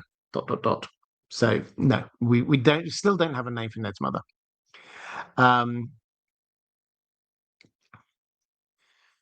Tony Sled saying King Robert was truly the most powerful warrior in the realm for a long time. Yeah, I mean this is the way it's told in the books, is that he is, if you read the accounts of the rebellion, these aren't just battles, one army against another. Robert actively goes out and seeks the opposing commander and tries to take them on one-on-one. He is the first over the walls at Gulltown. He's a force of nature. This is not just a series of armies fighting each other. This is him. It is his rebellion. He is the figurehead, and he is the person who is pretty much unmatched fighting wise. Carl Karsnark saying there must be a bridge nearby you can sleep under. Probably wake up with some magic powers too. There's a lovely couple of bridges in Stratford, right by the theatre, but I wouldn't recommend it. Let's go to Sebastian Holden. Any new info on the Isle of Faces and the God's Eye? No. I mean, this was a disappointment for me. So Howland turns up in what is effectively scene 1, and he says, I've been on a pilgrimage from the Isle of Faces, come here to find the impossible tree. And then we get the obvious questions from people like Leanna. Did you meet the Green Men? How do they pray? Because she's wanting to learn how to pray, but they kind of get interrupted, so he doesn't get to answer that, and so that doesn't come up. This feels to me like one of those things that they've just slimmed down in order to make it work. It's already a 4-hour play, so they had to trim the edges of this quite a lot. And one of the things that was easier for them to trim was Howland at the Isle of Faces, because this was the story of Lyanna and Rhaegar, basically. And so the story starts with her, not what happens beforehand.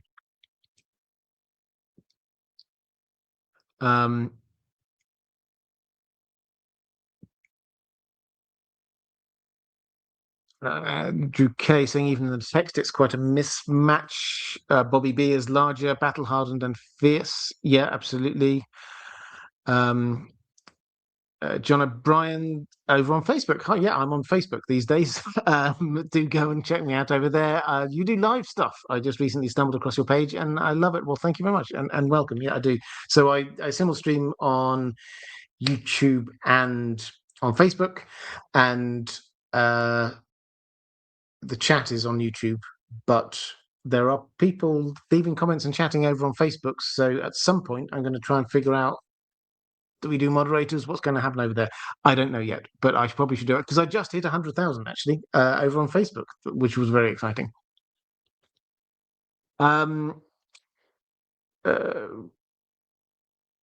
Interval equals intermission to us colonists. Okay, the break at half time. I didn't know you didn't use interval. Okay, learn a new thing all the time. Let's Vitamin J saying sorry for third read comment. No, it's fine. But when I'm doing this, I do miss stuff going through the chat, just because there's a lot of comments. So yeah, don't ever feel bad about saying the same thing more than once if you're trying to get my attention. Why do you think Lyanna changed her views on the prophecy, making Ned promise to let Jon choose his own fate? Because she'd seen what happened. It was following her fate. So she followed her fate, and it led to Rhaegar's death, and it's led to her death. And she doesn't want her son caught up in that. There's, I think I said earlier in the stream, one of the kind of the meta themes going through this that is that the particularly for Lyanna, the more she's trying to push away from her destiny, fate, whatever you want to call it, the more she's getting towards it. She starts out desperately not wanting to, and I can't remember the exact form of words, but not wanting to be lying in a bed in a random tower somewhere giving birth to a high lord's child. But in trying to move away from that, she ends up doing that exact thing. And so the idea that, first of all, there is it's underplayed, but we often talk about it. Robert Baratheon he's killing Targaryens. So it's a pragmatic reason, but that's not really mentioned here. It is the trying to move away from your destiny or fate.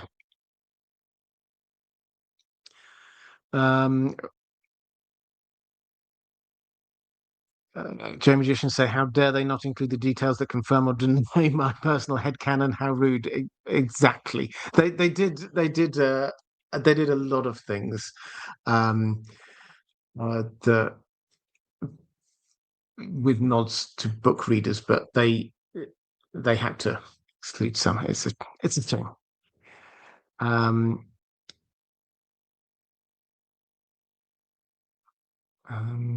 Welcome, Facebookers. People are saying, yeah, I've no idea how many people are watching on Facebook, I have to say, but if you are, hello, it's great to see you. Okay, I think maybe with that, I'm going to, if there are any more questions, now is the time to drop them in the chat. It is after a couple of late nights watching theatre plays. I'm having another late night here again for now. So, yeah, drop them in the chat and I will try and answer as many as I can. Paul Whitrock saying off topic. But do you think Rings of Power release schedule shows a lack of faith from Amazon? Admittedly, I don't like some of the choices they made. Yeah, okay, so we can quickly go on to this one. For those who missed it, so the Rings of Power season 3 is coming out on November the 11th, I think it is. And this time, rather than doing weekly releases, they're doing it in 3 clumps, if clump is the right word. They're releasing, I think, 4 episodes on the opening day. Then 1 week later, they're releasing another 2, and then 1 week after that, releasing another 2. Why are they doing it like that? I don't know, but I think what you're hinting at is what I was also wondering, which is that has to be a recognition of the fact that December is going to be a busy month for nerdy and genre TV and films. Let's put it that way. So there will be 3 massive things happening in December. June 3 is coming out. Avengers Doomsday is coming out, and the Harry Potter TV show is coming out. All 3 of them will create a huge amount of talk and coverage in mainstream media, on social media, and various other places. If I were in charge of the schedule for Rings of Power, I probably wouldn't want to put my finale up against any of those things. So it kind of makes sense for them to release it in such a way that it all comes out and any talk about it will have naturally come to an end as people are starting to be talking about those other things. So yeah, perhaps a lack of faith, or maybe it's some incredibly clever release strategy that I just don't know about. Certainly, it's noticeable that some TV shows have moved, or streaming shows have moved to different models than not just the everything in one go or weekly. HBO is seemingly happily going along still with weekly, but Netflix, for example, you'll remember with the Stranger Things final season, they dropped that on 2, maybe even 3 different parts. I can't remember, and that kept the chat about it going for quite some time. And yeah, so they probably liked that, and maybe Amazon are trying to replicate that model now. Rabbi Mitras saying Rings of Power, the Balrog versus Sauron in Moria. Let's go. Yeah, you'll see. So Rings of Power, they were at Comic-Con actually.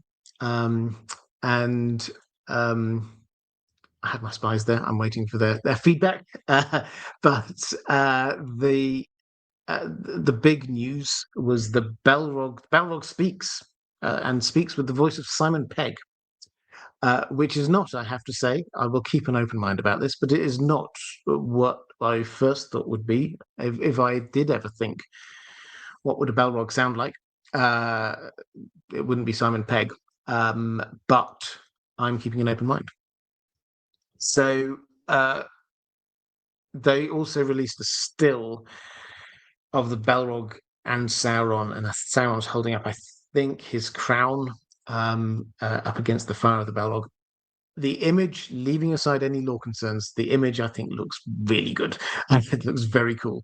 I do have lore concerns, as you might expect, but it looks good.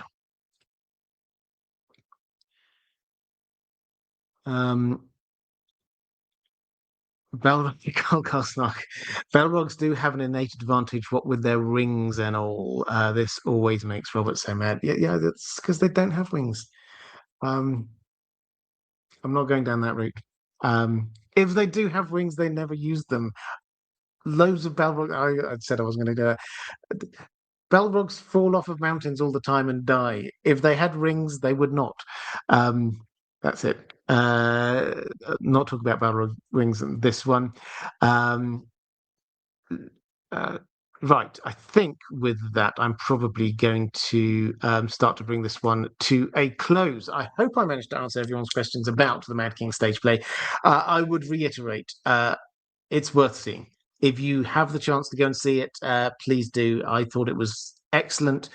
The acting was brilliant. The production was brilliant. So please do go and see it. Not being paid to say that. I just really enjoyed it. And what else? I should plug some other things I'm doing. Keep an eye out on the main channel, the Robert's Rebellion playlist. I will start redoing that. I think I might also do a video or two on the main channel about the stage play. Keep an eye open for that. And yeah, I think that's probably all I'll say. If you are watching this back on YouTube a little bit later, appearing somewhere around here is going to be a link to other videos, other live streams that I've done. Appearing somewhere around here is a link to my Patreon page. Patreon is the best way to support this channel if you wish to do so. And if you do, thank you. I very much appreciate it. But that is all for this time. Take care, everyone, and I will see you again soon.